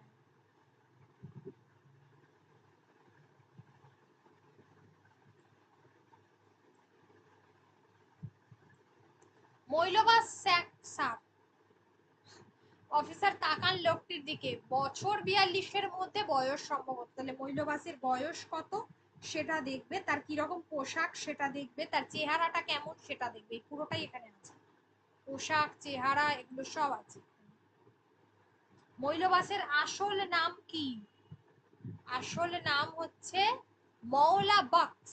মুসলমান, মওলা বক্স। অশিক্ষিত লোক সব, কেউ তাকে ডাকে মৌলবাস, কেউ ডাকে মৈলবাস। আমি স্যার বাহাস্তুল্লাহ, দলে বৈয়ালি করি। বৈয়ালি প্রম্পট করা। হ্যাঁ, প্রম্পট prompt করো, একদম।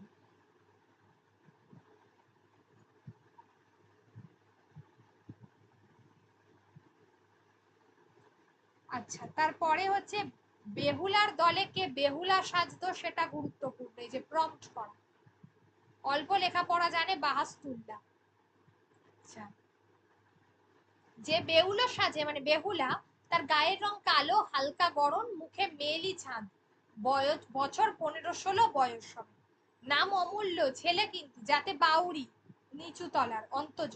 আর লক্ষিন্দর সেনা এসে পারে, দল দল করেই তার বউ পালিয়েছে, তালাক দিতে হয়েছে, কারণ শ্বশুর লোকটার ফরাজি সম্প্রদায়, তার শ্বশুর হচ্ছে ফরাজি সম্প্রদায়।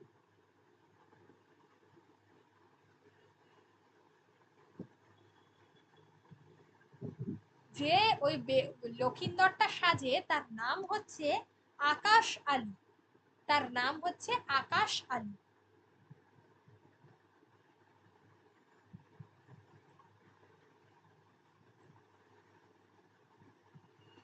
খোঁজো সেই আদরের নখাইকে, নখাই মিলেছিল আকাশ আলী নাম, বাপের নাম আব্বাস হাজি, হজ করেছে দাঁত পড়েছে মোড়ায় বসে সনের দড়ি পাকায়।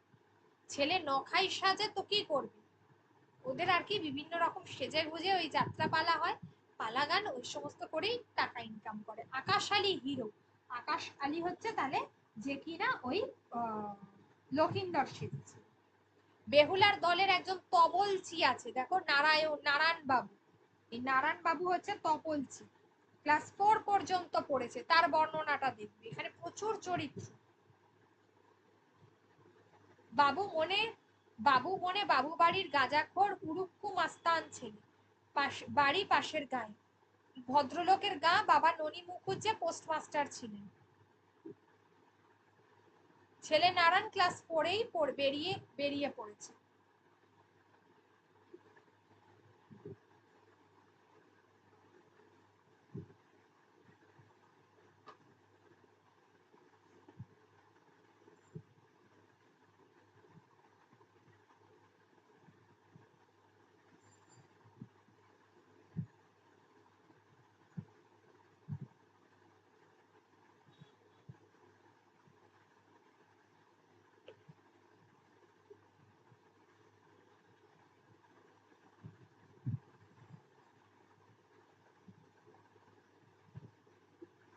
গোসাই বলেছিলেন এটা। তারপরে হচ্ছে যে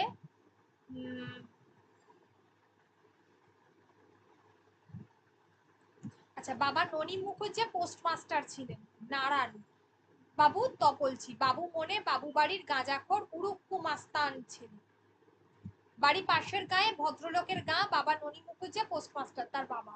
ঠিক আছে, এটা দেখ।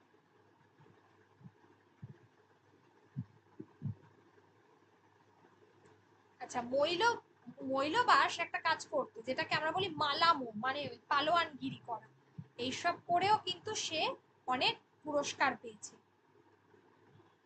পালোয়ান, ঠিক আছে। ভক্তরাম নাম, তাদের গায়ে আর একজন পালোয়ান ছিল, পশ্চিমে পালোয়ান, ওনাদের গায়ে হায়ার করে এনেছিল, মানে ভাড়া করে এনেছিল ভক্তরাম। তাকেও ধুলোপিট করেছিল আমাদের মৈলবাস, মানে ধুলোপিট মানে তাকে মাটিতে শুয়ে দিয়েছিল, কিন্তু শরীরে ব্যামো ঢুকলো, এখন ভেতরটা ঝাঁঝরা। অফিসার কেমন করে জানবেন এসব, খরার 2-3টে মাস বৃষ্টির আশায় গায়ে গায়ে মালামো হয় দিনক্ষণ দেখে, একজোড়া ঢোল বাজে, ঢোলের বোল ভারী মজা, ঢোলের বোলটা দেখবে, ঢোল ঢিপা কাঠি ঢিপ ঢিপাং চলছু। যাই হোক, তা মৈলবাস তো পালোয়ান ছিল, এটা গেল।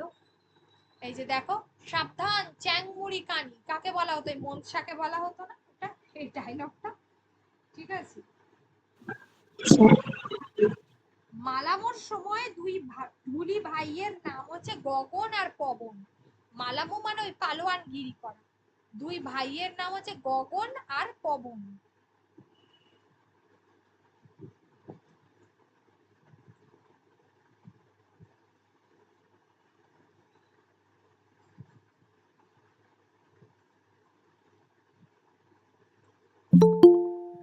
ছেলেবেলায় তিনি বেউলো সাজতেন, আর বেউলো আর হবে না সাপ। মৌরিতলার বাবুদের কেষ্টযাত্রার দল ছিল, ওনারা 2 বছর আটকে রেখে রাধিকে করেছিলেন। এই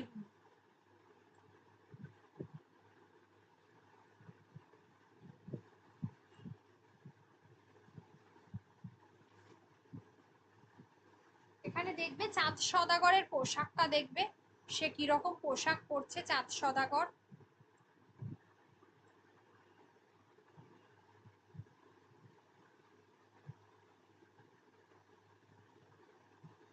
মনিরুদ্ধি একটু আগে দেখলাম, এ মৈলবাসের সম্পর্কে কে হয় সেটা দেখবে, মৈলবাসের সম্পর্কে কে হয় মনিরুদ্ধি।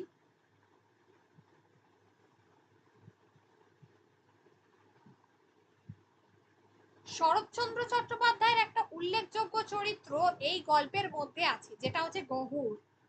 শরৎচন্দ্র চট্টোপাধ্যায়ের একটা উল্লেখযোগ্য চরিত্র গহর, যেটা সাজ ভেসে গেছে গল্পের মধ্যে আছে। গহর, গহর আলীর গুরুকে না পূর্ণচন্দ্র চাটুর্যে। গহর আলীর পেশা, তিনি হচ্ছেন কবিয়াল।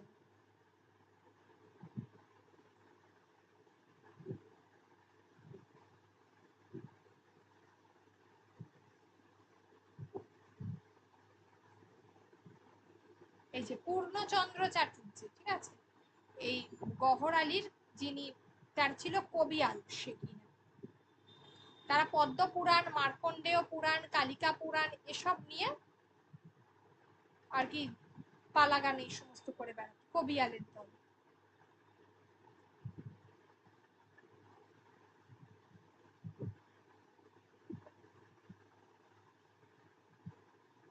এক কথা, যেমন এখানে একটা গহর ছাড়াও ব্রহ্মবৈবর্ত পুরাণের কথা রয়েছে, যেটা আমরা দেখছি যে গুনুটির মুকুন্দ রাজবংশী, মুকুন্দ রাজবংশীর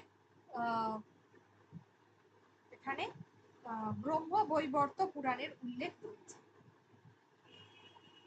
মৈলবাসের পছন্দের রং কি, তার সাজের দোকানটা কোথায়, সে কিভাবে সাজগোজ করত, মতির পছন্দ করা পোশাকের দাম কত ছিল, সেই সমস্ত উল্লেখ।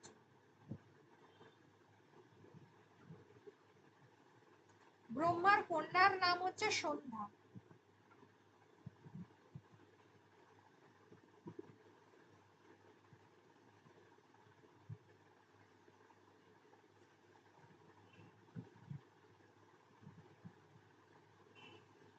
এগুলো দেখবে ভালো করে।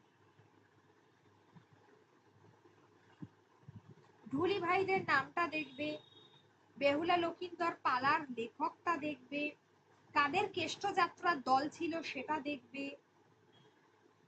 মালামতে জিতে মৈলবাস কি পেয়েছিল সেটা দেখবে, মৈলবাস কতগুলো মেডেল পেয়েছিল সেটা দেখবে। এটা খুব ভিভিআই, অলমোস্ট টোটাল 7টা মেডেল পেয়েছিল, তাই না, 7টা। ঠুংরি গাইয়ের নাম কি ছিল সেটা দেখবে, ঠুংরি মানে যে গায়ক ছিল তার নাম কি ছিল সেটা দেখবে। আর যেটা হচ্ছে ওস্তাদ হাবল গোসাই, এইগুলো দেখতে হবে।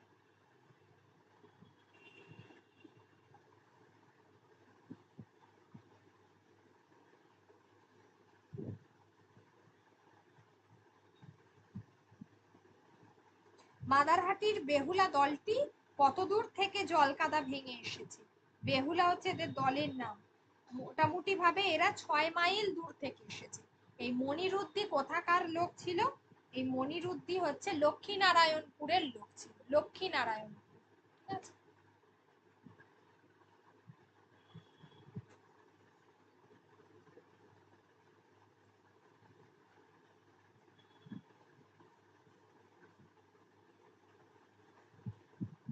মোটামুটি আমরা যেটুকু গল্পটা পড়ে বুঝতে পেরেছি সংক্ষেপে, এটা একটা অন্তজ শ্রেণীর মানুষ, তারা ওই পালা গান, যাত্রা গান এই সমস্ত করে বেড়াতো বিভিন্ন জায়গায়। এর ফলে বিভিন্ন চরিত্রের সঙ্গে তাদের যে একটা কথোপকথন, সেটা নিয়েই কিন্তু এই গল্পটা, ঠিক আছে, সাজ ভেসে গেছে। সাজ ভেসে গেছে, অ্যাকচুয়ালি গল্পটা কিন্তু কঠিন নয়। যেটা কঠিন, যে কারণে আমি বলেছি এটা ইম্পর্টেন্ট, সেটা হলো এত বেশি চরিত্র, কে কোনটা বা তাদের কাজটা কি, সেটাই হচ্ছে ভিভিআই। এখানে চরিত্র প্রশ্ন যা আসবে, এখানে চরিত্র নির্ভরই বেশি আসবে।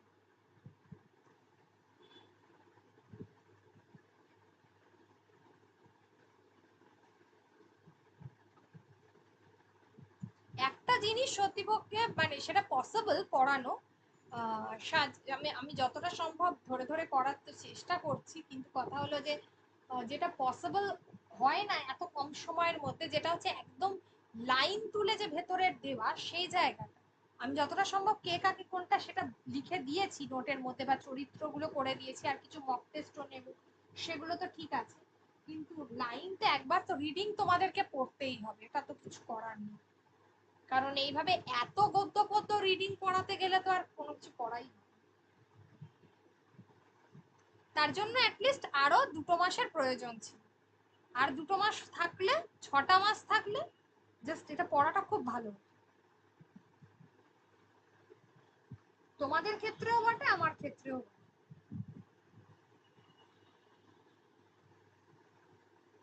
চরিত্রগুলো একবার একটু লক্ষ্য রাখবে। মৈলবাস, মতি, বাহাস্তুল্লাহ, ওই নগেন বাগদি, অমূল্য, আকাশ আলী, নারায়ণ বাবু, এই চরিত্রগুলো যে কটা বললাম গুরুত্বপূর্ণ চরিত্র, শুধু তাদের কাজগুলো ভালো করে দেখে যাও।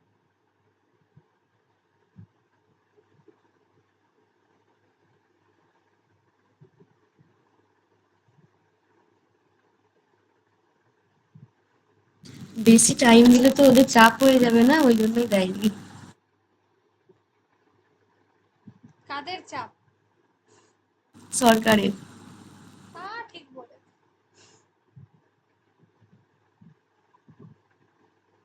আর এমনি তো কোর্টের একটা ব্যাপার রয়েছে। আর এতদিন মানে যখন একেবারে দেওয়ালে পিঠ থেকে যাচ্ছে তখন পরীক্ষা নিচ্ছে, তো কি এরকমই তো হবে।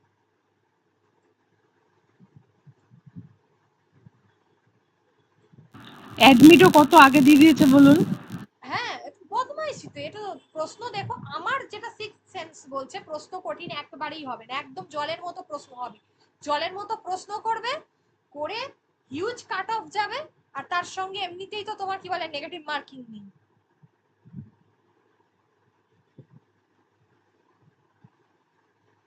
একটা বিষয় দেখুন, সব চেনা পরিচিত জায়গায় তো সিট পড়েছে এত আগে থেকে অ্যাডমিট দেওয়ার পরে।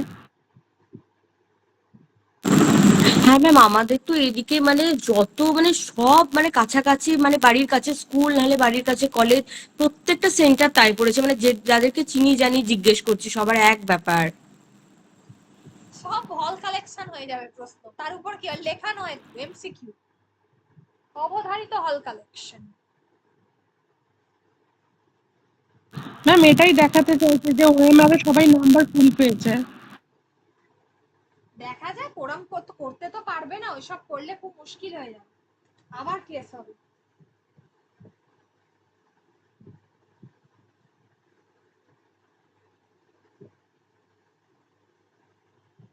যাকে কথা হচ্ছে যে তোমরা এতদিন ধরে পড়ছো কষ্ট করে, এতজন আছো, মানে আমার অলমোস্ট আমার 5টা ব্যাচ মিলিয়ে বোধহয় গোটা 300-র ওপরে। তো আমার রিকোয়েস্ট তোমাদের কাছে, তোমরা একটু ভালো করে পড়ো অন্তত এই কটা দিন, যাতে করে একটা বেটার রেজাল্ট আমিও এক্সপেক্ট করি। পরে যা হওয়ার হোক, অন্তত মানে রিটেনটা তো পাস হয়ে যাক, সেটা তো দেখি, তারপরে দেখছি।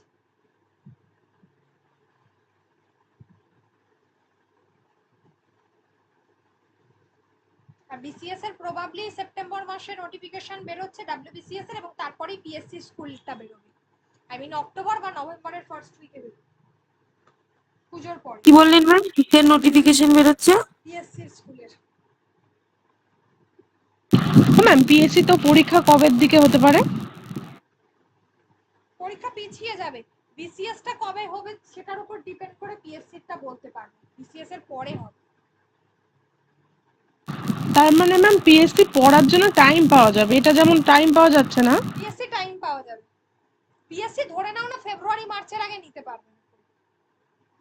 ফেব্রুয়ারি তো অবধারিত, কারণ তারপর আবার ভোট এসে যাবে। ফেব্রুয়ারি ধরে রাখ।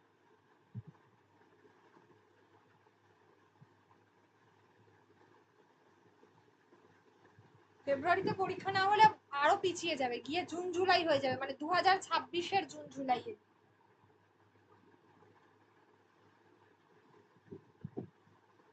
ম্যাম এটার পর আবার শুরু করবেন তো পিএসসিটা? হ্যাঁ পিএসসি পড়া। হ্যাঁ ম্যাম, ওটা আমিও জিজ্ঞেস করছিলাম। 14 তারিখ আগে পরীক্ষাটা হয়ে যাক।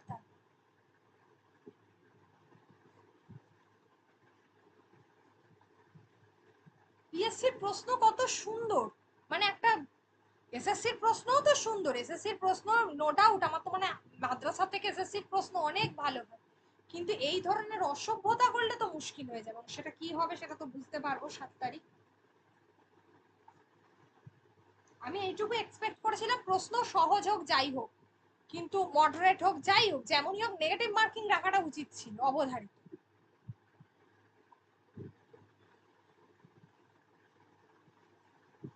কারণ দেখা গেল, আমি একটা গড় হিসেব করে বলছি, ধরো 200 জন একই নম্বর পেয়ে গেল, তাহলে কি হবে?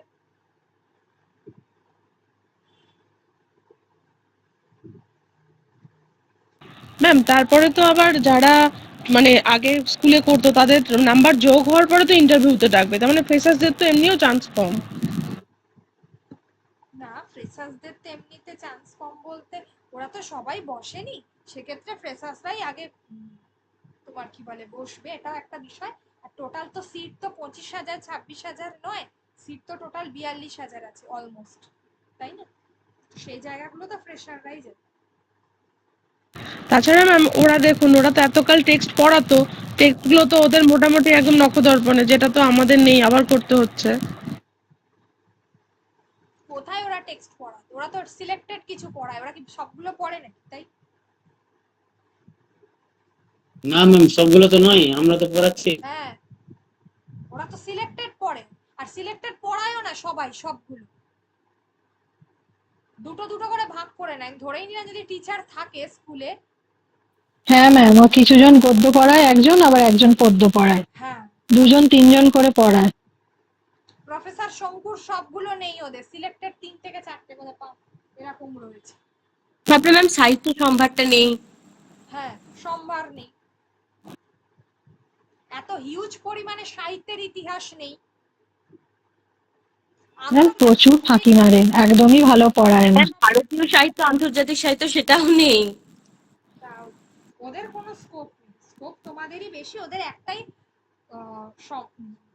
অ্যাডভান্টেজ, ওই নম্বরটা পাও। এক্সপিরিয়েন্সটা। হুম। আচ্ছা চলো সিরাজউদ্দৌলাটা বলি। সিরাজউদ্দৌলা হচ্ছে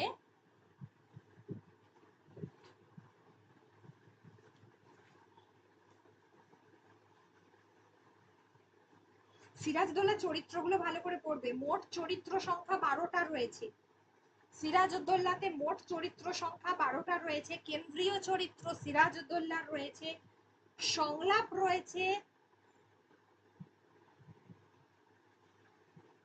156টা ম্যাম। 156টা, একদমই তাই।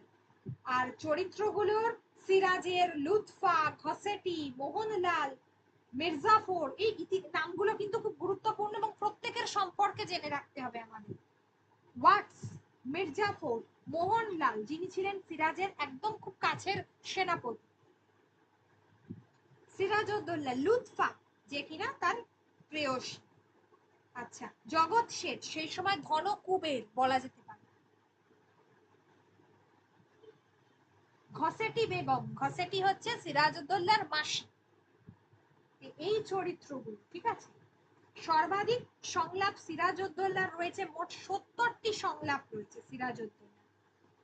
যে যে নামগুলো বললাম, ওয়াটস হচ্ছে যার পুরো নাম হচ্ছে উইলিয়াম ওয়াটসন, যিনি লর্ড ক্লাইভের মানে বিশ্বাসভাজন, বিশেষ বিশ্বাসভাজন লোক ছিলেন, খুব কাছের লোক, বিশ্বস্ত যাকে বলে, কর্মচারী, এই যে ওয়াটস। আচ্ছা, কলকাতার নাম সিরাজউদ্দৌলা রেখেছিলেন আলীনগর, ডাক দেবে। এই লাইনগুলোতে আমি বলেই দিচ্ছি যে কটা লাইন গুরুত্বপূর্ণ এইগুলো। আচ্ছা, ইয়োর এক্সেলেন্সি, ওয়াটস জানে, ওয়াটস বলছে জানে ইয়োর এক্সেলেন্সি, এই লাইনটাতে দাগ দাও। কে বলেছিল কথা?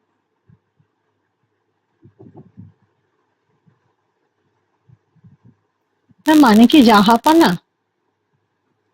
হ্যাঁ,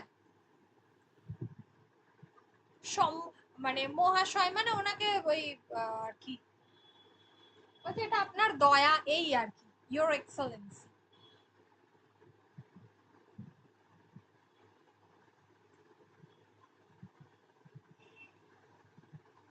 সিরাজ, মুন্সিজি অ্যাডমিরাল ওয়াটসনের পত্র।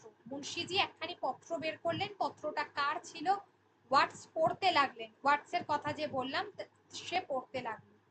ইংরেজিতে আছে, বাংলা তর্জমাটাও এখানে করে দিয়েছে, ঠিক আছে।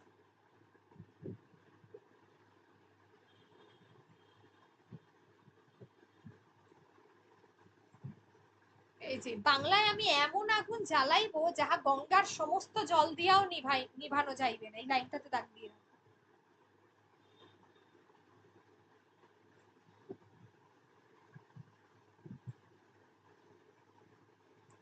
It is impossible to rely upon the Nawab and it will be wise to attack Chandornagar, Munshi বলছেন। নবাবের উপর নির্ভর করা অসম্ভব, কারণ চন্দননগর আক্রমণ করাই বুদ্ধিমানের কাজ।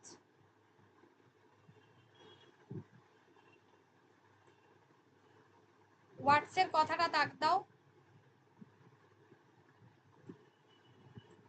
আচ্ছা, মসিয়ে লা at your command your excellency, ঠিক আছে, এইটা মসিয়ে লা ফরাসি নাম কিন্তু এটা।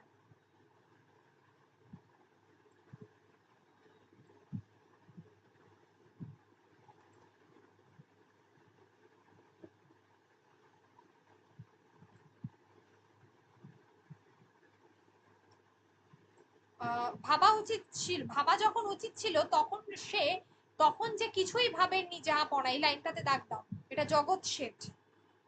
সিরাজ বলছে ওয়াটস, ক্লাইভ, ওয়াটসন, কোম্পানির কথা থাক, ইংরেজ, ফরাসি, পর্তুগিজ প্রসঙ্গ পরিহার করুন, নিজেদের কথা বলুন রাজা, নিজেদের কথা ভাবুন। বলছে মানে যে সমস্ত ইউরোপীয় জাতি যারা প্রথম ভারতবর্ষে বা আমরা কলকাতায় ধরি বা বাংলায় আর কি, যারা উপনিবেশ স্থাপন করতে এসেছিল তাদের কথা ভাবার দরকার নেই, এটাই বলছে। যে যে নামগুলো বলেছে না পরপর সেটা মনে রাখবে। এখানে ব্যক্তি হচ্ছে ওয়াটস, ক্লাইভ আর ওয়াটসন, অর্থাৎ ইংরেজ, ফরাসি আর হচ্ছে পর্তুগিজ। এগুলো হচ্ছে ব্যক্তি কোম্পানির, আর এগুলো হচ্ছে দেশ জাতি।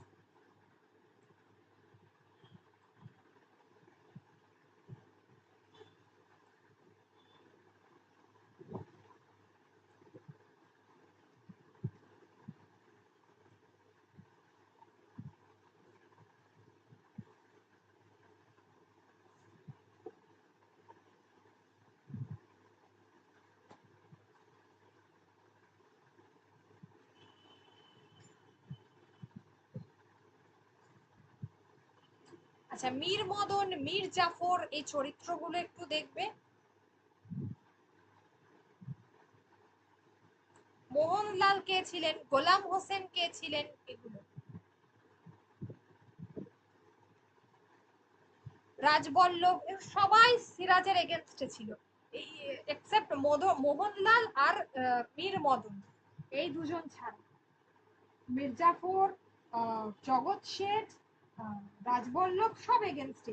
ঘসেটি বেগম, এদের সবার চক্রান্তেই সিরাজউদ্দৌলাকে মারা যেতে হয়েছে।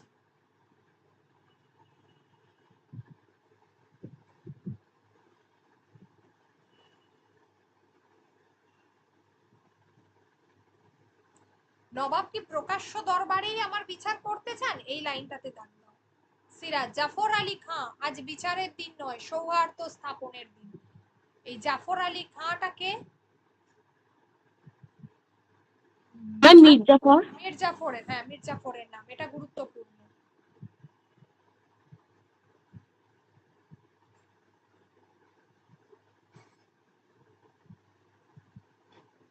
জাফর আলী খাঁ, আপনি শুধু সিপাহ সালার নন, আপনি আমার পরমাত্মীয়।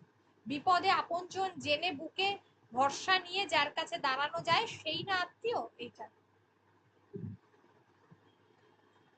এই যে নামগুলো এখানে গুরুত্বপূর্ণ। মাতৃভূমি গুলবাগ এই বাংলা, ঠিক আছে।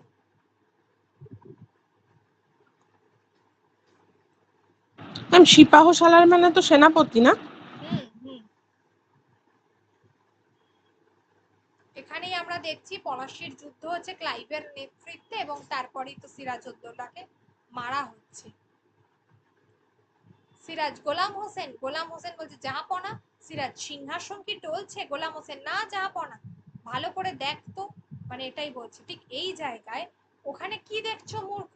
ঘসেটি বলছে বিবেকের দিকে চেয়ে দেখো। সিরাজ তখন সে ঘসেটি বেগমের দিকে দেখছে।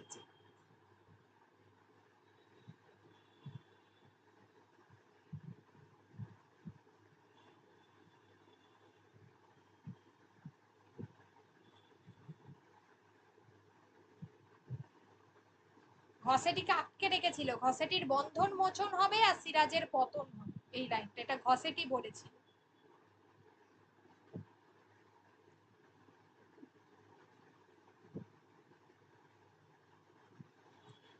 সিরাজকে এই কথাটা বলছে যে মতিঝিল কে অধিকার করেছে, আমার সঞ্চিত সম্পদ কে হস্তগত করেছে, কে আমার পালিত পুত্রকে সিংহাসন থেকে দূরে রেখেছো? তুমি নও দস্যু?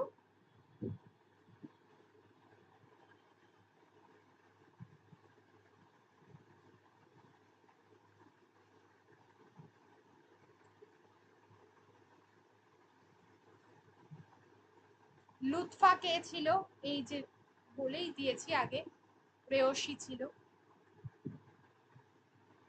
একদম শেষে একটা লাইন রয়েছে, সিরাজউদ্দৌলা মৃত্যুর পরে দেখবে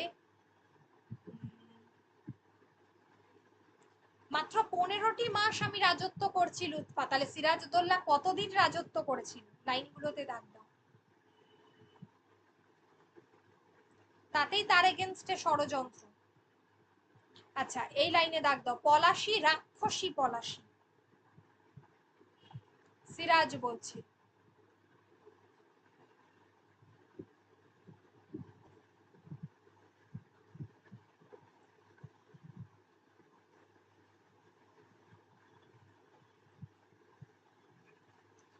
ওই লাইনটা, এইটা আর ওই বাঙ্গালার ইতিহাস দুটোই সিরাজউদ্দৌলাকে নিয়ে লেখা না, ভালো করে দুটোই পড়ে যাবে। আচ্ছা, এই যে নাটকটা, এটা তো নাটকের অংশ, তো এটা কাদের দুজনের কথোপকথন দিয়ে শুরু হয়েছে সেটা বলতে পারবে?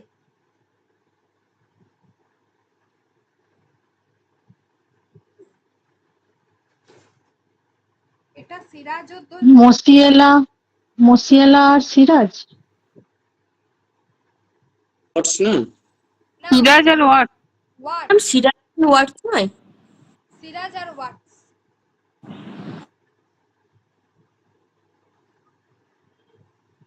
ম্যাডাম প্রথমে যে সংলাপগুলো কটা টোটাল এইগুলো বললেন, আর একবার একটু বলুন, শুনতে পাইনি যখন। টোটাল সংলাপ রয়েছে 156টা। সব থেকে বেশি সংলাপ রয়েছে সিরাজউদ্দৌলার, যেটা হচ্ছে 70টা। সব থেকে কম হচ্ছে মুন্সির, মাত্র 2টো। ওয়াটস আর সিরাজের সংলাপ দিয়ে নাটকটা শুরু হচ্ছে।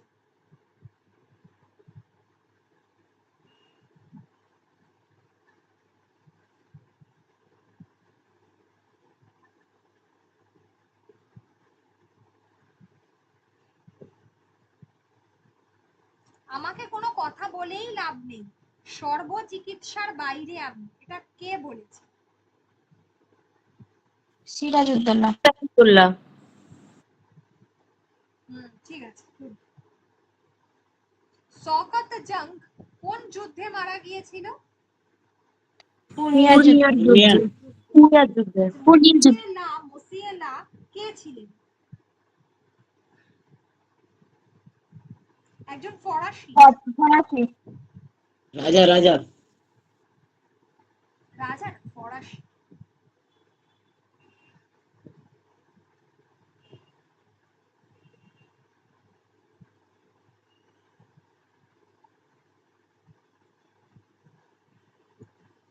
ঠিক আছে, এটা ভালো করে দেখো এগুলো। আর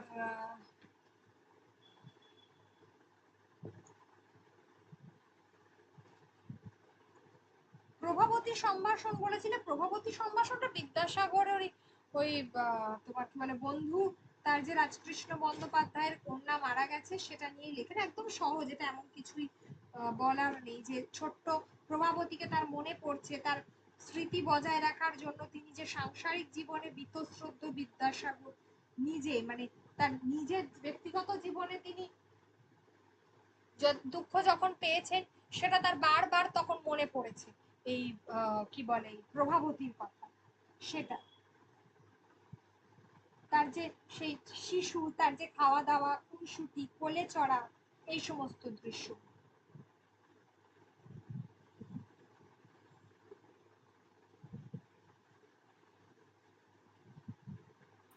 ম্যাম, বলো। ম্যাম মানুষের ধর্মটা একটুখানি বলে দেবেন ম্যাম? হ্যাঁ, মানুষের ধর্ম, মানুষের ধর্মটা বলে দিয়েছিলাম আগে। মানুষের ধর্ম হচ্ছে মানুষের মানবতা বোধ, এটা হচ্ছে গুরুত্বপূর্ণ। ঠিক আছে, এমনিতে একটু অন্যরকম এই প্রবন্ধটা, তো যেখানে বলা হচ্ছে যে আমরা দেখছি যে প্রচলিত ধর্ম বিশ্বাস নয়, তিনি মানব ধর্মে বিশ্বাসী ছিলেন রবীন্দ্রনাথ ঠাকুর। এখানে মানব দেহকে তিনি একটা জীবন প্রবাহ, একটা এখানে আমরা দেখেছি যে এই পুরো প্রবন্ধটার মধ্যে অনেক বৈজ্ঞানিক কি বলবো, যে বিভিন্ন তত্ত্বগুলোর কথা রয়েছে বা বৈজ্ঞানিক বিভিন্ন টার্মিনোলজি বা আমাদের শরীরের বিভিন্ন যে অঙ্গ প্রত্যঙ্গ তার কথা কিন্তু এই এই প্রবন্ধটার মধ্যে রয়েছে। ঠিক আছে, এটা একটা প্রবন্ধই, মানুষের ধর্ম, তো তার মধ্যে রয়েছে। সেই কারণে বলছে যে, সেই কারণে রবীন্দ্রনাথ যেটা বলছেন যে সবসময় ধর্ম বিশ্বাস নয়, বরং মানুষের উপর ভরসা রেখে কিন্তু চলতে হবে। মানুষ তার মনুষ্যত্ব বোধ, মানুষের ধর্ম মানে এখানে হচ্ছে তার মনুষ্যত্ব বোধ, সেই মনুষ্যত্ব বোধের উপর নির্ভর করে চলতে হবে। জীবকোষের কথা আছে, যেগুলো আমাদের জীবনের, জীবকোষের সার্থকতা কোথায় না আমাদের আমাদের নিজেদের জীবন সীমার বাইরে। মানুষের জীবকোষের পরিবর্তন কতটা হচ্ছে, এই যে কর্কট রোগ বা ক্যান্সার তার কথা রয়েছে, বৈজ্ঞানিক বিভিন্ন টার্মিনোলজি গুলো রয়েছে। আবার এটা করতে গিয়ে তিনি সে পঞ্চভূতের কথাও কিন্তু টেনে আনছেন। ঠিক আছে, পঞ্চভূতের কথাও তিনি কিন্তু টেনে এনেছেন এই প্রবন্ধের মধ্যে। পাখির কথা এনেছেন, যে পাখির দেহের ছন্দটা কেমন, পাখি যে উন্মুক্ত, মানুষ চাইলেই সেটা হতে পারে না, কিন্তু মানুষকেও তিনি বলতে চেয়েছেন উন্মুক্ত জীবনে বাস করতে হবে। আর মানুষকে কি করতে হবে, মনুষ্যত্ব বোধের উপর নির্ভর করতে হবে, তার মানবতা বোধের উপর করতে হবে, অন্যকে সাহায্য করতে হবে, এইভাবে এতেই তার গর্ব, এতেই তার শ্রেষ্ঠত্ব, এই কারণেই মানুষ শ্রেষ্ঠ জীব, এটার কথাই কিন্তু এখানে বলা হয়েছে। কিন্তু এই প্রবন্ধটার মধ্যে আমি লাইনগুলো তখনও বলে দিয়েছিলাম, আর বলবো যে তোমার কি বলে, দেহের এই যে প্রতিকূল কোন রোগ তাকে বাংলায় কি বলে, ক্যান্সারকে বাংলায় কি বলে, আমাদের জীবকোষগুলো কতদিন অন্তর জীবকোষের পরিবর্তন ঘটে। ঠিক আছে, এগুলো ভালো করে একটু দেখ। মানুষের কল্পনা বৃত্তি কাকে পেয়ে বসে, কোন ধরনের মানুষের মানে মাথা তোলা, মাথা তুলে বাঁচা, এটাই হচ্ছে মানুষের প্রধান গর্ব। এই জায়গাগুলো একটু অবশ্যই রেকর্ডেড ক্লাসগুলো দেখবে। আর একটা জিনিস একটু বলবো, যেটা হচ্ছে যে প্রতাপাদিত্যটা একবার বলে দেব।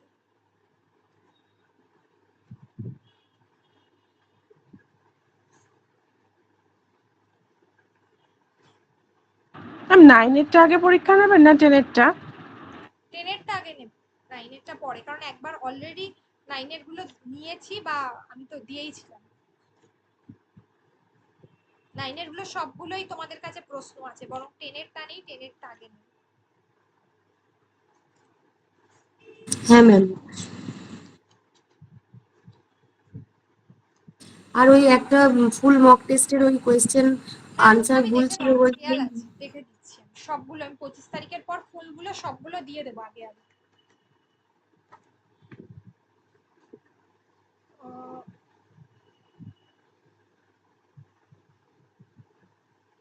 আচ্ছা, এটা বঙ্গের প্রতাপাদিত্য ক্ষীরোদপ্রসাদ বিদ্যাবিনোদের লেখা। ক্ষীরোদপ্রসাদ বিদ্যাবিনোদ 1863 সালে জন্মগ্রহণ করেন, আর 1927 সালে তার মৃত্যু ঘটে। ক্ষীরোদপ্রসাদ বিদ্যাবিনোদের বঙ্গের প্রতাপাদিত্য বলে একটি কি বলে, একটা মিনিট দাঁড়াও, করে দিই, এটা সরিয়ে দিই। বঙ্গের প্রতাপাদিত্য বলে একটা নাটক রয়েছে, এবং সেখান থেকেই এই প্রবন্ধটা কিন্তু নেওয়া হয়েছে, এই নাটকটা নেওয়া হয়েছে, এই নাটকের অংশ।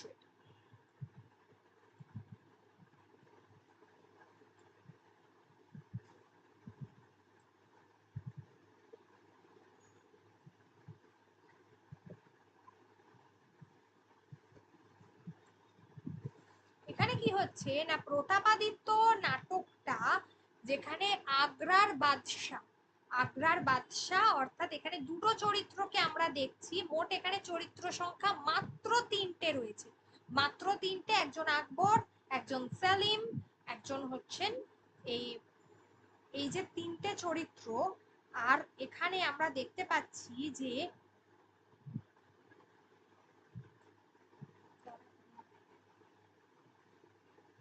দুধ দুধ। হুম,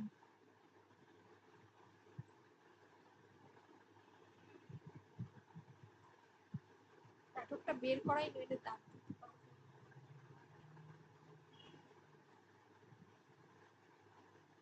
এই যে, শুরু হচ্ছে আগ্রা বাদশার কক্ষ দিয়ে। সেলিম আর মানে সেলিম আর আকবরের মধ্যে কথোপকথন, সেলিম ও আকবরের মধ্যে কথোপকথন, সেখান দিয়ে কিন্তু নাটকটার শুরু হচ্ছে। ঠিক আছে, নাটকটার সেখানে শুরু হচ্ছে সেলিম আর আকবরের কথোপকথন দিয়ে। তারপরে আমরা কি দেখছি? তারপরে আমরা দেখছি যে এখানে আমরা দেখতে বলছে যে আমার শারীরিক অবস্থা দেখতে পাচ্ছ, মানে এটা দেখি আমরা বুঝতে পারছি যে আকবরের একদম শেষের দিকের এই নাটকটা। ঠিক আছে, নাটকটা হচ্ছে শেষের দিকে, এই কথাটা আকবর নিজে বলছেন। এবং জাহাপনার যে শারীরিক এবং মানসিক দুটো অবস্থাই খারাপ, এটা সেলিম বলছেন। অর্থাৎ কিনা সেলিম কাকে বলা হয়েছে? জাহাঙ্গীরকে বলা হয়েছে, তাই না? অর্থাৎ আকবরের এই দুটো অবস্থাই খুব খারাপ। বাঙালিদের সম্পর্কে সেলিম কি বলেছেন সেটা গুরুত্বপূর্ণ।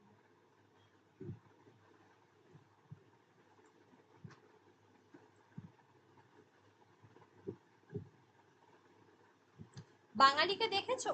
সেলিম বলছে যে দেখেছি, বড় বুদ্ধিমান, কিন্তু শরীর সম্বন্ধে কি আর মন সম্বন্ধেই বাকি বড় দুর্বল, শান্ত শিষ্ট ধীর মিষ্টভাষী প্রেমপূর্ণ প্রাণ। একদমই ঠিক। বাঙালি সবসময় এটা মানে কথিতই ছিল যে সবসময় হচ্ছে একেবারে খুবই বুদ্ধিমান, সে শিক্ষিত জাতি, লেখাপড়া হেবি শিক্ষিত, পড়াশোনা জানতো, কিন্তু একটা হচ্ছে শারীরিক ভাবে এবং মানসিক ভাবে দুই দিক থেকেই দুর্বল।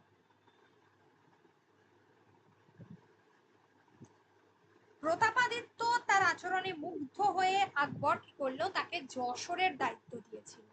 ঠিক আছে, এই প্রতাপাদিত্যকে আকবর তার প্রতি মুগ্ধ হয়ে তাকে যশোরের দায়িত্বটা দিয়ে দিয়েছিল। বাঙালি নিজের দুর্বলতা বোঝে, এই লাইনটাতে দাগ দাও। এটা কে বলে গেছে? আকবর বলে গেছে, এটাতে দাগ দাও।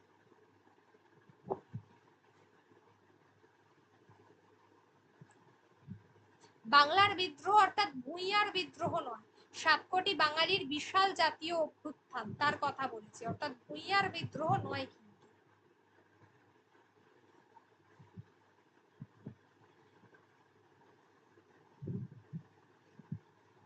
কাকে দায়িত্ব দিচ্ছে? প্রতাপাদিত্যকে দায়িত্ব দিচ্ছে। তখন যে গভর্নর, যে পরগনা যেমন মানসিংহ শাসন করত, ঠিক এই ধরনেরই প্রতাপাদিত্যকেও কিন্তু সেই দায়িত্বটা দেওয়া হচ্ছে। ইভেন শুধুমাত্র আকবর নয়, আকবর জাহাঙ্গীর কিন্তু বাবার খুব বাধ্য সন্তান ছিল, তো সেও বুঝেছিল প্রতাপাদিত্য কিন্তু সেটা পারছে, মানে পারবে, মানে তার প্রতি আস্থাভাজন ছিল। ঠিক আছে,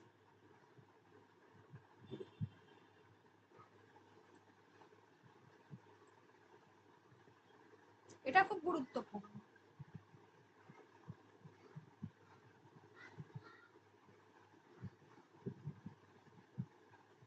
প্রতাপাদিত্য বলেছে একটা কথা যে জাহাপনা, আজও কিন্তু আপনি কি করতে পারেননি না, দুনিয়া জয় করতে পারেননি।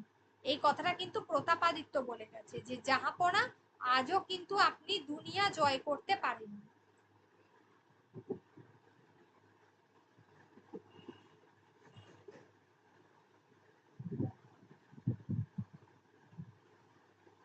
আর একদম শেষের অংশটায় দেখবে এখানে দূত যার মারা যাওয়ার কথা বলছেন তিনি হচ্ছেন আজিম খান। ঠিক আছে, আচ্ছা, 5 কোটির আবছায়া ধারণ করে আছে কতজন মোগল? 5 জন। 5 জন মোগল, মানে পুরো 5 কোটি তখন মানুষ, তার যে সমগ্র ক্ষমতাটা এই 5 জন মোগলই সেটা করতে পারে। প্রতাপাদিত্যকে পরাস্ত করতে কে কে গেছে? শের খাঁ, আচ্ছা, আর কে কে গেছে? আর হচ্ছে ইব্রাহিম এবং আজিম খান। ঠিক আছে, তাহলে কে কে গেছে এখানে সেটা দেখবি। শের খান, আজিম খান, এই যে 5 জন, 5 মোগল 5 কোটির আবছায়া ধারণ করে। মানসিংহ, বীরবল, ভগবান দাস, টোডরমল, এই এখানে হলো, এই যে এখানে তো রয়েছে 4 জনের কথা, তাহলে বাকি একজন কে? আজিম খা। হুম, করেছি, কিন্তু আজও অবশ পর্যন্ত কিছু করতে পারিনি। শের খাঁ গেছে, ইব্রাহিম পরাস্ত হয়ে পালিয়ে এসেছে, শেষে আজিম খাঁকে 22 আমির সঙ্গে দিয়ে, যে কটা লাইন বলছি, দিয়ে লক্ষ সৈন্যের অধিনায়ক করে পাঠিয়েছে। তাহলে কত সৈন্য দিয়ে পাঠিয়েছে আজিম খাঁকে সেটাই। কিন্তু আজও তো জয়ের সংবাদ এলো না, অর্থাৎ কারা কারা গেছিল প্রতাপাদিত্যকে পরাজিত করতে, এটা দেখবে। আজিম খাঁ এবং তার সেনাদের কি হয়েছিল শেষ পর্যন্ত সেটা দেখতে হবে। আজিম খাঁ মারা গেছেন, 22 আমিরের একজনও নেই, 50,000 ফৌজ ধ্বংস, 20,000 বন্দী, বাকি আছে কি গেছে তার খবর নেই। তাহলে ভেবে দেখো, মানসিংহ সেই সময় রয়েছে কাবুলে, তাকে ফিরিয়ে আনার চেষ্টা চলছে। মানে এরপরে মানসিংহকে বাংলায় সেনা প্রেরণ করা, মানে সেই ছিল আকবরের একমাত্র। এ পরাজয় নয় আমার মৃত্যু, কে বলেছিল? সম্রাট আকবর। এটা গুরুত্বপূর্ণ, এ পরাজয় নয় আমার মৃত্যু, এই লাইনে দাঁড়াবে। সেলিমকে বলেছিল, কিন্তু আমার পানে চেয়েও না, আমার মৃত্যুর অপেক্ষা করো না, জলদি যাও জলদি যাও। এ পরাজয়ের সংবাদ হিন্দুস্তানে রাষ্ট্র হবার পূর্বে মানসিংহের সঙ্গে বাংলায় সৈন্য প্রেরণ করো। মানে একমাত্র মানসিংহই ছিল বাকি, যে বাংলার মানে বাংলাকে জয় করতে পারত। মোগল বাংলায় কর্তৃত্ব ম্যাম তার মানে ম্যাম ওই টেক্সটটা কি, নাকি ওই মানসিংহ প্রতাপাদিত্যের যেটা আমাদের কবিতাটা? তাই ওটার পরের ধাপটা, এটার পরের।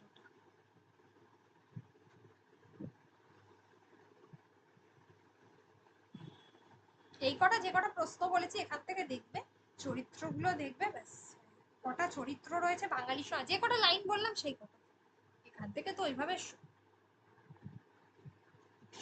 সম্ভারটা বরং এত মানে কুটিয়ে না দেখে, সেই যে যে চরিত্রগুলো আছে যেভাবে দাগ দিয়ে দিয়েছি, আশা করছি সবগুলোই তো দাগ দিয়েছি, তবে এর মধ্যে দেখে নিও, যদি মনে হয় যে আর কোনো কিছু বাকি রইলো বলবে, বলে দেবো। মোটামুটি ভাবে আমাদের টেক্সট কমপ্লিট তো, সবগুলো বলা হয়েছে তো মোটামুটি ইম্পর্টেন্ট গুলো। ঠিক আছে, আজকে তাহলে এই পর্যন্ত থাকলো। থার্সডে ক্লাস নেব বিকেলবেলা 5টার সময়, আর সেদিনকে আমাদের কোনি দিয়ে শুরু করব।